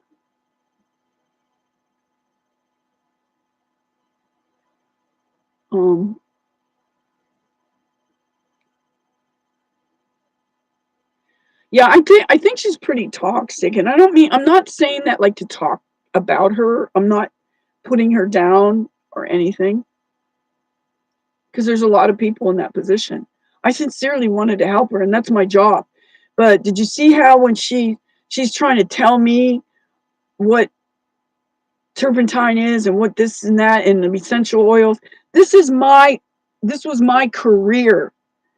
It's like telling her mechanic how to fix her car, or telling the surgeon how to do the surgery, or anything like that. She was totally not accepting anything I said.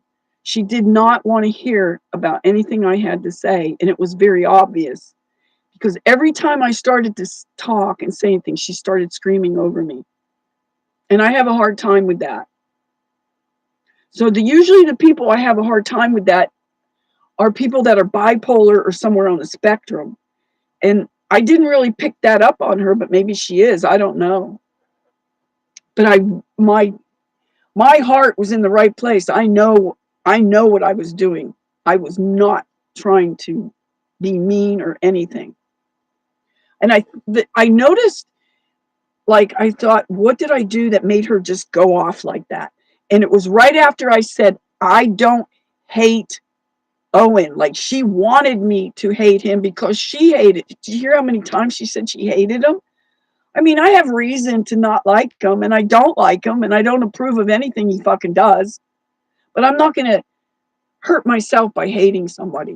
And she just didn't get it. So I don't know. I don't pray. I send people love and good vibes, intent. I believe in intent.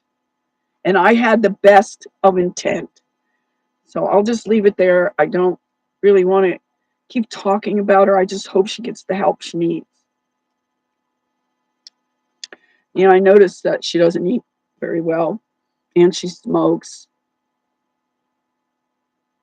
So what I came out away from that was, well, I really did want to be her friend, but if this is telling me anything, maybe it's a good thing I'm finding out now rather than set myself up for even further disappointment and attacks or whatever. But I don't know. I hope maybe she would think about I'm going to send her an email. I'm going to tell her, you need to watch that whole video again and watch your behavior and listen to everything I said and tell me where I attacked you or did anything malicious to hurt you.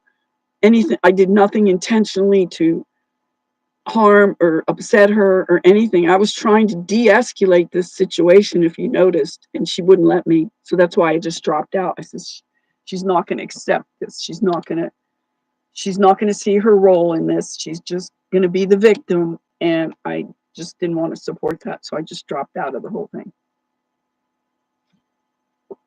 So I felt like I did the right thing. And then I waited a little while. And then I sent her that video, hopefully that she might understand that what she's doing to herself is very toxic and she's only going to keep going down more and more. And this kind of stuff I do for people, like I've done everything from being a sponsor to somebody like an NA and AA, all the way up to running group therapies for, codependent women and drug addicts in recovery coming out. And I did all this for free. I didn't collect money for doing it. And I actually, because I'm going through all my paperwork right now and I'm burning everything. I've already burned all my medical records. I'm cut away from the doctors and the whole medical system. I just burned all my records, all that bullshit they write in there. God damn. And you can't talk to them about Morgellons because then you're cuckoo. You've got what do they call it? Delusional parasitosis. I mean, we do have parasites, but you can't say when you're showing them, I got all these pictures and microscopes. I was looking at this stuff and you can't deny it when you look at it, but they don't want to look at none of that stuff. They just want to call you crazy.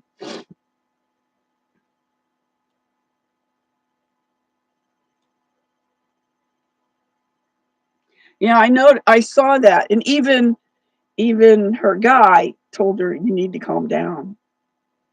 So then I felt like, okay, I know that I'm not doing anything wrong here, that she is on it was almost psychotic in a way. So she did look like she was under the influence of something. I don't know what it was. Her eyes were glassed over. And I hope she realizes that she's got stuff to work on. But like I started to say about these people that I've helped, they would come back maybe days or weeks or months, even years later, and thank me for how I was so honestly upfront with them about how I saw it and what they could do. But they were in denial and they didn't want to hear it. So, but then when they came around and did some of the work and, realized, oh shit, they would come to me and thank me and, humbly do that. Not everybody, but I'm just saying it did happen. And it took a while for them to just come around and just say a simple thank you. And then that makes it all better. Okay, so that leads into another thing I wanted to talk about as far as the A's go, because I was planning, I don't know if you guys want to do this or not, but I was thinking of if you could tell me if you'd rather have me do it in a live stream or should I just do it in a video because I want people to interact and, give their feedback and stuff. So, so I'm doing this like ABC of weaponry, of all the weaponization of everything. So I'm just going to break it down and do A's. I'm doing the A's now and then go to B, C, D down the thing. So do you think I should do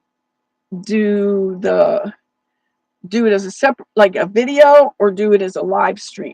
Like if you just want to interact with it, because then, I'm just going to pick up words that start with the letter. So the next ones will be B. I don't know what it'll be. Butchers? What are butchers? Bouchers? I don't know what that word is.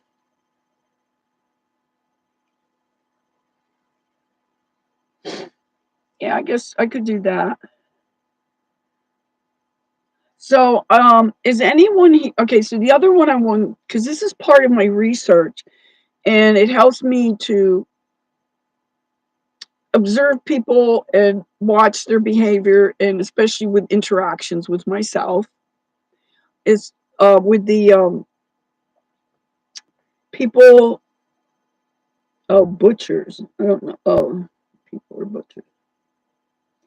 About, is anyone here? I don't want to offend anyone, but I do. I wanted to talk about this and get feedback from people who have this in their experience dealing with people on the spectrum. Because out of the, I don't know, dozen people that I visited throughout the country when I travel around, like of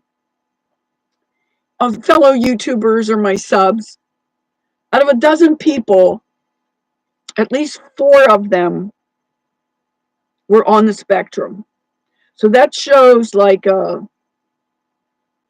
okay, that's like 1/3 of the people. Just base it on 12. I don't know, it might be more. I don't know what exactly it is, but just base it on 12, 4 out of 12. That's 1/3 of the people. And this is showing that it's induced. Just like the ADD in me, this is induced into them. Just like AIDS, all these things. They can, you think that you are, but you're not. Okay. Now there's different forms of it. So the people, I don't I don't know if or not if bipolar is on considered on the spectrum, or is that a whole separate thing? Because it's kind of on the order, but I think it's a little more severe than just general autism. So I have a friend that is autistic and in denial about it. I mean, I think he knows he has it, but he doesn't take responsibility for the problems that it causes. Mostly in his social interactions.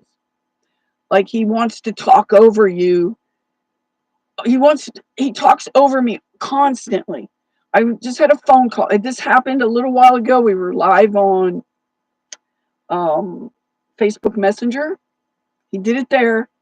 The same exact thing. He talked over. I says, okay, I gotta go. Bye. And I just left. So then we're on the phone. He called me, and then we're on the phone, and he's asking me a question, and I answer it, or I'm telling him a story, and then he starts talking over me, and that's so frustrating. And then he just kept doing it so much that I had to cut it off and say, okay, dude, this is, I just hung up. I just couldn't. He kept doing it. I says, you're interrupting me. And he said, no, well, it's always you. It's always you. It's always me. I'm telling a story. Of course, it's me talking, but he wants to talk over me or talk about something else. And then he sends me a text back after I hang up on him. He says, oh, Kat, you're so funny. He says, I was just, like, he's trying to laugh it off, but it's frustrating and I don't like it. And he says, I was trying to help him to understand how his autism affects other people and how he can work on it so he can be more socially correct, or to be able to have conversations with people without him acting like a little boy, like a little man child. And he doesn't see it. And so he says, oh, I was just at the end of my, how did he say it? He was at the end of his, to the conversation. He was at the end of the conversation.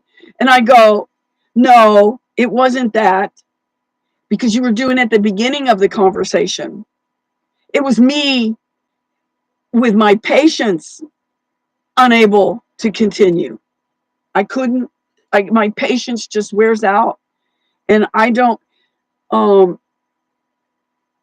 do you, if somebody was talking to you this way, FF, would you be offended by that, or would you take it to heart and try to see what you could do? Because this is something that's an ongoing thing, and it's going to ruin our friendship because I'm not going to want to talk to him. So I don't, I'm sure the food is a big part of the problem, but food is probably causing it in the first place. And I think it's also from that too. So do you know how many inoculations that you might have gotten as a child? I'm not sure that people are born with it or not. Or would you say that you would be born with it? I really want to know. I'm trying to study this and learn it so I can apply it in my analysis of people and observations and my own tolerance of people who have. I'm trying to be loving and understanding, but when they don't want to listen and they don't want to take this corrective criticism feedback and do something with it, then it's like, why would I want to put myself into this situation where I'm always going to be frustrated? It's just going to wear my patience so thin that it's just aggravating me and making me all tense when I'm just trying to have a normal conversation. It feels awful when you're trying to relay a story and somebody keeps constantly talking and he just talks about something else, not even what we're talking about, just starts talking about something else. So I want your real, because I want to learn about this. I want to be able to help people with this. I have another good friend that has autism that he didn't know. He wasn't like diagnosed by a doctor, but he started to realize that he had these symptoms. And he also, other people were actually asking him, are you autistic? And then he got to the point where he couldn't deny it anymore. But we still have a good relationship. I can say stuff to him and he will like take it to heart and he will start to try to do things to correct it. So that I can handle. But when they just blatantly ignore and deny that they don't even realize they're creating a problem that's going to destroy our friendship. I'm trying to save the friendship.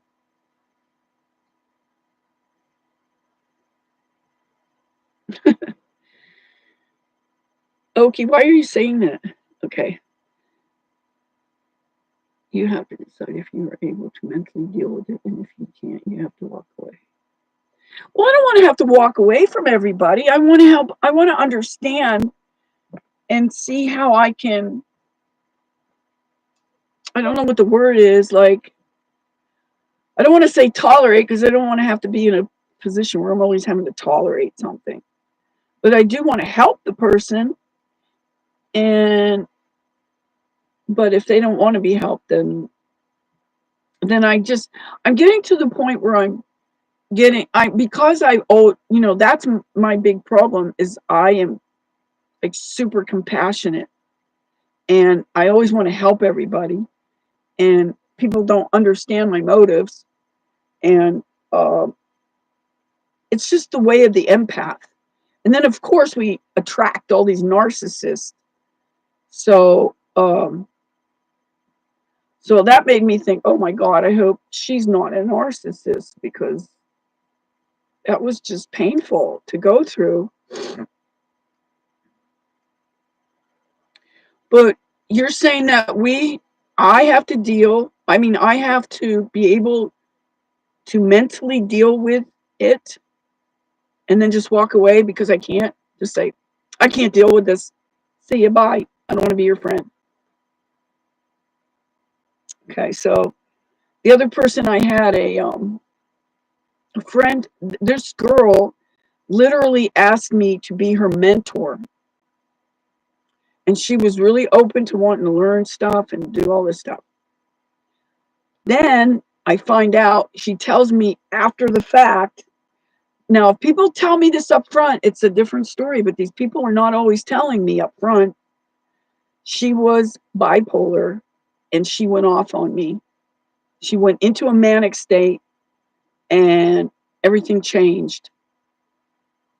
And then, I mean, she was literally telling me, she says, I feel like I love you. Not, I don't think she meant any kind of, kind of like no homo kind of way or anything like that. She was just genuinely, I thought she liked me, and then she just said, I don't like you. I says, wow, you're not going to be able to take that out because that just came out of your mouth. So that totally affected our relationship, and she knew it. She was so glad to have me in her life, and she was learning all these things, and she just blew it.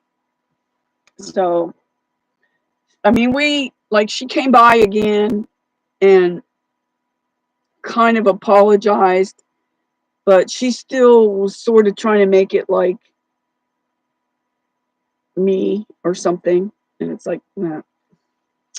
So I don't think I'm definitely not going to sign up to be her mentor if I'm going to get that kind of stuff thrown at me. Like,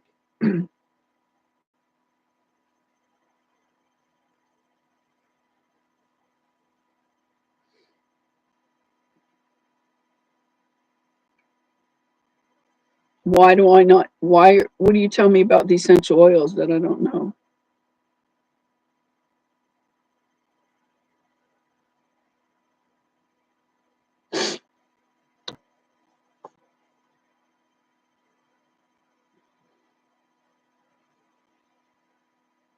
It's better for me to help more people. I'm getting to the point where, as much as I want to help people, people don't want to be helped, and I can't make them want to be helped. I'm actually having to force myself to back off from people. I'm literally trying to make myself not care so much, because this caring is hurting me too much. It just takes too much out of me, because I know where my heart is, and I know I really want to help people, and then they just spit in your face. I can't keep doing it. So I'm just going to keep focusing on myself. And now when I send people Reiki, I send it to myself at the same time. So I'm getting as much of the energy. So I'm not just always giving away my energy while other people are taking, and I'm always the giver, giver, giver. I got to stop doing that. I have to care enough about myself to not let that happen. All right. I don't know which ones you're talking about. Are you saying all of them, or just the ones from China? Or curious to see what you have to say about that. Oh my God, the P again. Okay, so I've been on here for almost 2.5 hours, so I should probably get off, because they're gonna close. Well, they're not. I don't know if they're gonna close, but I have this slot until 6 o'clock, so it's only another. I don't know if anybody's after me or not, but so do you think? Okay, I've covered the 4 things of the A's that I wanted to talk about. Anybody want to put in either another A for today? Y'all get an A for being here. An A. And so if you want to add another word that has an A, or if you have any suggestions for any B words, then, I mean, because this stuff that I'm going to keep presenting is, I guess it could be considered controversial. Not, well, there are subjects that are, like could cause people to get triggered or whatever. But that's part of learning and stuff like that. I'm just a natural born teacher, and that's what I love to do. And I do have a teacher's degree. So, anyhow, I make my own vinegar out of kombucha. Apple cider vinegar, I don't think is any good anymore. Because you think this through. Apples are going to be full of nanotech. They're going to, and what they do when they make apple cider vinegar, do you know how vinegar is made? They take the apples and like they make apple juice. They take away the skin, the core, the seeds, the stem, everything. They take just the juice. All that stuff that's left over, that's not the apple meat juice, whatever, all the rejected stuff is what they use to make the apple cider vinegar. And the skins are going to be the most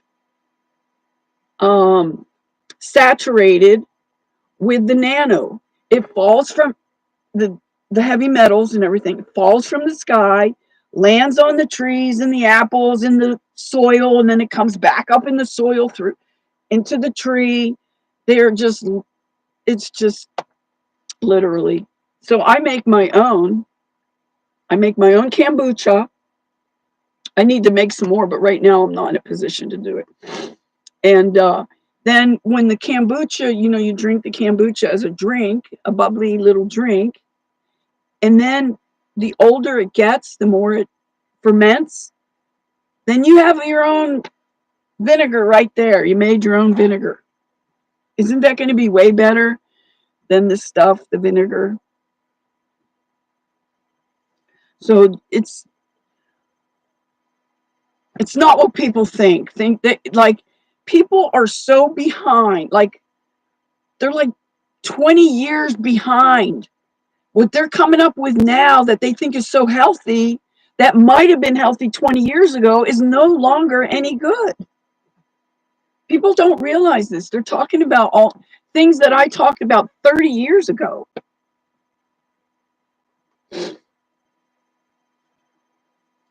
Well, make your own kombucha and then make your own vinegar. There's two things right there. You get to drink it as regular bubbly drink. Don't all this green tea and all this other stuff that people think is healthy. You are not feeding you at that point. You are feeding the SCOBY, the actual organism that creates the kombucha. You are feeding that. You are giving it black tea with caffeine, with sugar, regular cane sugar. Don't use any fake sugar or anything. You are feeding the SCOBY, and they are giving you the kombucha. It's not about you at that point. It's all about the organism.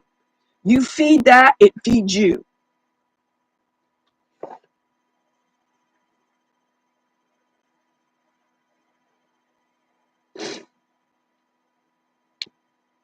Nobody should drink essential oils. I don't know why people are talking about drinking. You don't drink turpentine and you don't drink essential oils.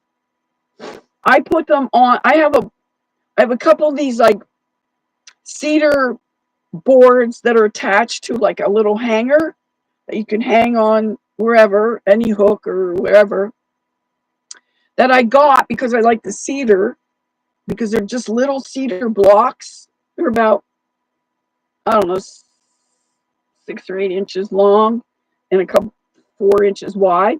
And I put the essential oils on there and then I hang it up. It's like an air freshener. And I use the Palo Santo berry, to keep the dark entities at bay. It's supposed to keep them away.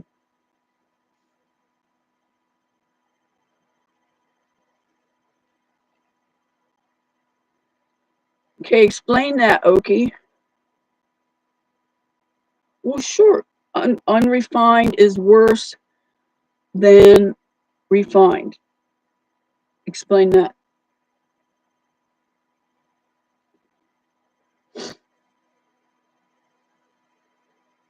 Okay, you're going to have to explain to me where you're getting this from. I mean, about the essential oils.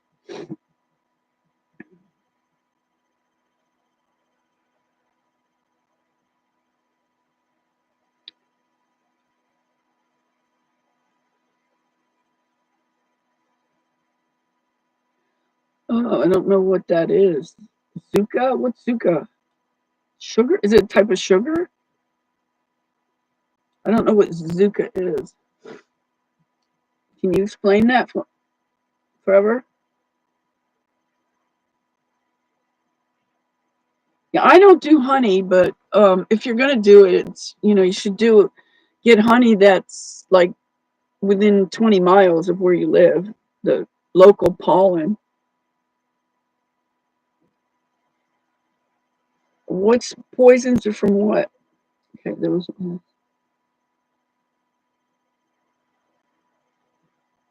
I don't think so. Okay, I'm gonna have to talk to you about that because I don't think that's true, but I'll listen to you and take it into consideration, though. I don't know what you're saying about unrefined sugar is worse than refined because the refined is taking out cellulose. I don't know.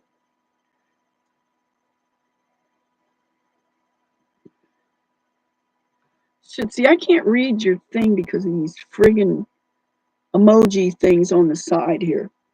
The unrefined sugar is more kind of sugars together, more shit, I can't read this. More kinds of poison. The unrefined sugar is more kinds. I don't know what that means. Is more kinds of sugar together. I don't know what you're saying there. Okay, you moved from Virginia to Kentucky and made sure I found local honey. My sinuses thank me. Honey is good, but not pasteurized. Yeah, anything that's pasteurized or homogenized is not no bueno.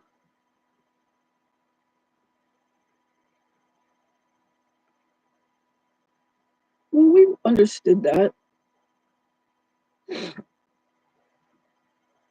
Okay. All right. I think I'm gonna quit now because this person is willing to help me because there's more shit happening with this RV now. Oh man, I don't know. He's gonna try to fix the generator. It might need like some kind of a solenoid or something going on in there. And if he can fix that, that means I can have more, that I can have some possibly some electricity and be able to do more things and have lights and stuff like that, that he can, if he hooks it up and I can actually maybe plug in some things. And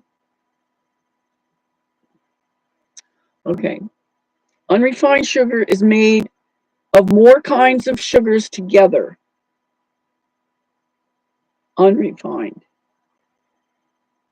which means more poisons together. Refined sugar is only one poison, so it's less bad, but of course. I don't know, I have to think about that.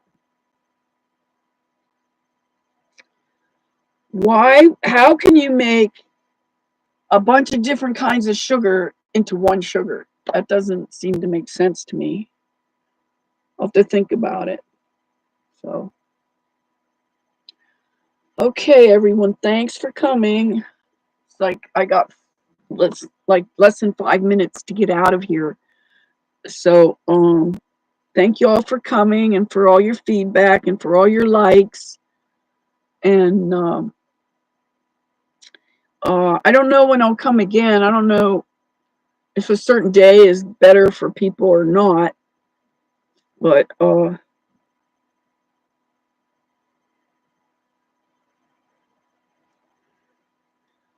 I don't know how much mineral content that sugar has, but I know salt pretty much has it all. Celtic salt has like 80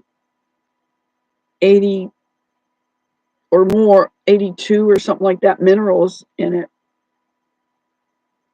I mean, I'm in good health except for this Morgellons stuff and what they're doing to me that is not really my fault, that I can't even prevent it.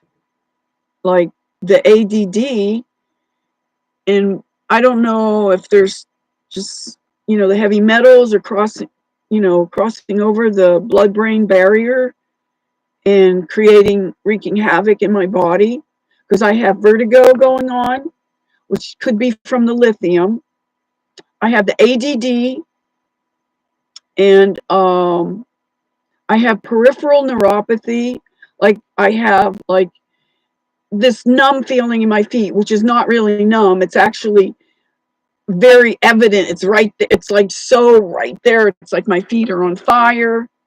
And then I started getting again this condition. They call it chilblains, but it's not chilblains, or what used to be considered chilblains, because usually chilblains is when it's cold and damp in the wintertime, and I'm getting this shit in the middle of August, and it's my veins blowing out. So it's not because I'm like, I eat way better than most people. Like, I'm sure that Oki probably eats pretty good. Tell us what you had all day today, Oki. Can you? Can you tell me what foods you ate and drinks you drank? How much plasma did you have so far? I'm on my, okay, I've had three quarts or 3 liters of plasma. I usually drink a whole liter in the morning as soon as I wake up, and I have double salt in it to force the diarrhea, to force out the toxins. So I drink that before I even do anything else, before I have any kind of drink or milk or coffee. I'm only doing decaf right now. So I'm kind of like weaning myself off coffee. I haven't totally quit, but I did yesterday have that coffee that had caffeine in it, and it kept me up till after midnight for like, and then I wake up and then I'm up again, because almost every night I wake up in the middle of the night, like around 2 or 3, and I'm up for 1 to 2 hours. Does anybody have this? I had cheese, raw fish, and I drank 2 bottles of plasma. I don't know, what does Darko say about, he says to, I don't know, there's some people drinking 9 liters a day. How are they getting this in them? I have a hard time. I drink a gallon of water a day, and at that I even have to, like, it's like really hard. I have to force myself to drink it. I mean, like, I usually have the most in the morning. Like, I'll have like 2 or 3 liters before noon, and then the rest of the day I kind of forget about it, and it's, oh shoot, I gotta still drink some more. A lot of times I forget to bring my water, so I have to try to always.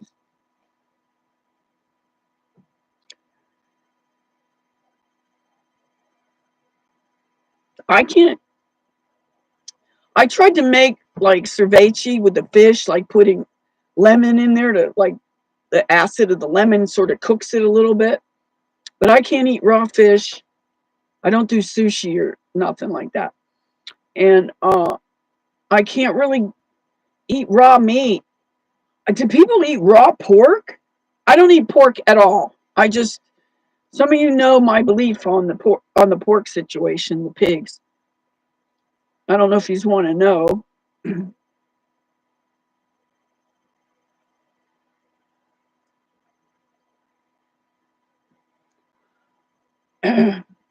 Well, I try to put as much salt, the Celtic salt, into I got Redmond salt this time, and it just has so much. I don't know if you could see that, all that like residue of whatever it is. It's orange, like looks like rust, and it's all gritty on teeth. So I don't mind a little bit of that because I know, like, if I get seawater straight, out of the ocean, that it's got that grit, the little sand pieces in it. But it didn't bother me as much as this stuff.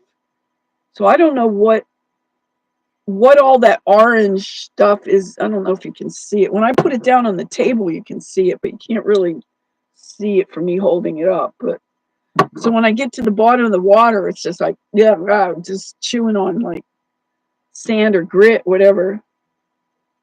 Yeah, pigs are humans, or they're hybrid of wild boar and man. So to me, that's people have been like cannibals for this, you know. I just I love bacon. I love pork chops. I love ham. I love all the food that's pork, but I won't eat it. So why do they use pigs to replace human parts? That right there is more confirmation that it is part man, that pig is part man, that they use their organs. They're generally hairless and sort of the color of white people, like pinkish white skin. Plus, why don't Jews eat it? They know something we don't know. And just all these, there's lots of reasons and they say that human meat is the sweetest, best meat ever. Not that I know of that I ever ate a human, but allegedly these places in LA are selling it. Where do they get the bodies from? Where do they? I don't know. But anyway, um, I just don't. I love the taste of pork. And I could see why tastes so good. If they're saying that humans taste this good, that's why it tastes good, is because we're eating what was pre-hybrid or whatever. What is that? Yeah, well, human DNA is, comes from man. If they did a hybrid of the wild boar and the man, then that already explains it. It's not like, I don't know that they mix it into it. It's already inbred into the animal. How with my hair? My hair is like all, it's like doll hair. See how like shiny my hair is? Doesn't it look like Barbie hair or something? It's so shiny. I mean, I guess I'm just not used to it. It's being really healthy. I mean, my hair has always been healthy. I've always had really thick hair. But so what is, yeah, I know you drink the seawater. How much do you dilute it? Because when I did it, when I was in North Carolina, right at the ocean, I harvested it from the ocean and then I diluted it like 2 to 1. I put, for every liter of seawater, I added two bottles of, at the time I was using distilled water. What does true wild boar and men mean?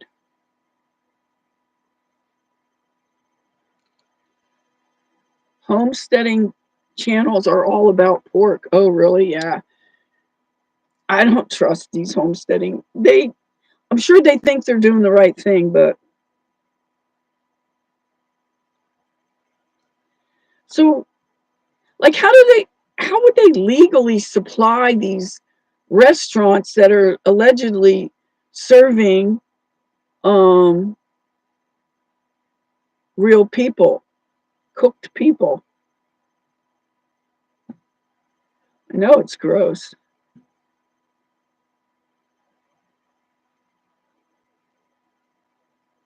Oh man, I don't usually eat at restaurants, but there's this one restaurant that we like that I sort of trusted, and it's a Thai restaurant, And their food is generally tastes good, but I don't know how good it is. So I ordered, because I've been like moving away from the chicken, and I just thought, oh well, maybe I'll just. I was like kind of really hungry, and I thought, oh well, maybe I'll just. They have these, what do they call, chicken satay on the stick, which is just all chicken, no bones, no skin, no nothing, right? Just they put them on there. I went to bite into one. I could not chew it. It was so hard. It was like plastic. And this should be, it's usually white meat that's really tender and it just melts in your, I could not. It's like, get out of here. I just went right back and got my, they reversed the charge like $10. It's like, I'm not paying for this. I'm not eating it. So I don't know what it was. Maybe it was cat or something, or I don't know. I don't know. Maybe it was plastic. Maybe the plastic's getting into the food system somehow. Like, I don't know.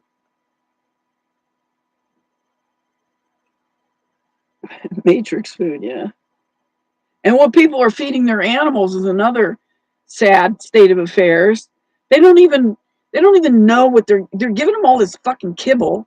And a lot of these prepper foods that I call people kibble, it's so dehydrating. Why would you give that to your animal? Thinking give them what they want. Give them like fish for a cat, or give them real meat. Yeah, I just don't even trust chickens now. I don't get any meat at all from the supermarket. The closest I'll get to a store is I'll buy it through the co-op, which is they have local farmers that sell it to the local co-op or sell it at the farmers market, which right now, well, this month it'll just be one farmers market, but next month they start the whole year of every week of having the farmers market. So I usually go to the farmers market every week, not just, so I can get eggs, I can get duck eggs there, I can actually get duck there, I can get steaks and stuff, and I can use my food stamps there. So that's something good, anyway. So I look forward to that again, but I don't know. I don't know what jungle fowls are. You talked about that before, Oki, and it's just animals from the jungle. Like, are they like cats, or what type of, are they like birds, I guess? Birds, I mean, cat. Birds, jungle fowl, some kind of bird that's in the jungle, sort of like minor birds, or I don't know. I'm assuming it's birds. I really don't know what jungle fowls are.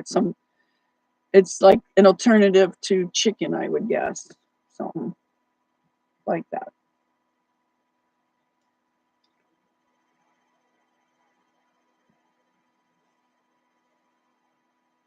Ice cream, all the ice creams. There's only two kind of ice creams I would eat whenever I would eat them, and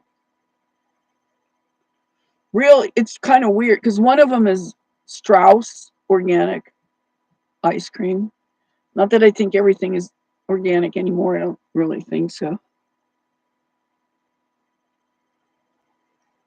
So when you mean by color, they're like under their skin is brown meat, like sort of like what we would consider like the thighs or legs, like that kind of darker meat, not white like breast meat like we're used to. Or do you mean they're colored outside, like their feathers and they're colored? Because we don't get jungle fowl here, I don't think. Where would we buy it? This isn't anything like a jungle here. I mean, it's a jungle for sure, but I mean, not like in the typical um, where you could get that. So I'd probably go for that. I don't know, the weirdest thing I ever ate, or the most rarest thing that I've ever ate was probably squirrel, which tastes like wild chicken. Have you ever had squirrel? Oh, the feathers are colored, not the meat, the muscle inside. Is it still white or light, like tan color inside? Hmm. Okay, it's after, I don't know, nobody's coming, but it's after time, and it's almost 3 hours now. So, well, thank y'all for coming here and sharing your knowledge and experience. It used to be much more colored chickens, green tail, bright brown feathers and patterns. Yeah. But we got like corporate chicken or not very colorful chickens. I don't know, sometimes the roosters are pretty colorful. And I always love the peacocks. Can you eat peacocks? I don't even know. Is that an edible bird, Okie? The peacocks? Always love those, the iridescent colors and stuff. I actually did a painting. I'm not sure, but I think it's on one of my videos as just the cover for it, because I put up some of my artwork sometimes just for the.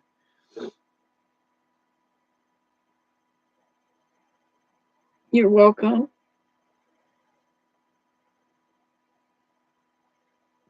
Thank you for coming. And I think I'm just going to head on out of here now because my time is up here. So I have to do that. So I'll try to do another one sometime. I'll try to get back to doing them like once a week, like I was doing. And then I don't, maybe try to. When I get most creative in my thought processes as far as making a video at night after I've already consumed my bong ingredients, and to help me sleep. I get so creative, but then it's so dark, I gotta like turn on my iPad and it's just, and it's not probably good for me to do that. And I'm trying to break away from the freaking screen. It's really hard. Hmm. Is the peacock meat, is it tender or is it actually what do you call it? Like tough, or is it actually soft? Is it like chicken meat, or is it a lot different?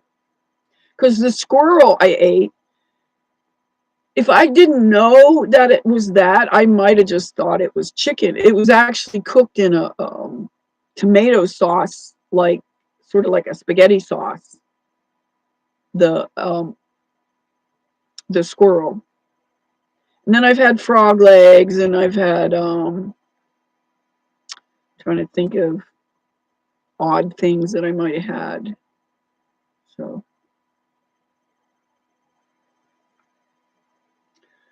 okay. Thank you. You're welcome, Denise. Thanks for coming. And I hope everyone's healthy and happy and smiling. Like just yesterday, I had such a bad day. It was just horrendous. So many things happened. The guy backed into my RV and then tried to deny it. And what a scene. What a liar. I just I'm having a hard time with people.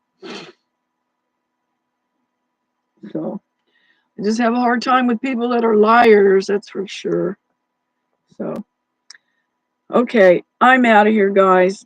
Much love to everyone around the world. And I will catch you on the rebound. Bye.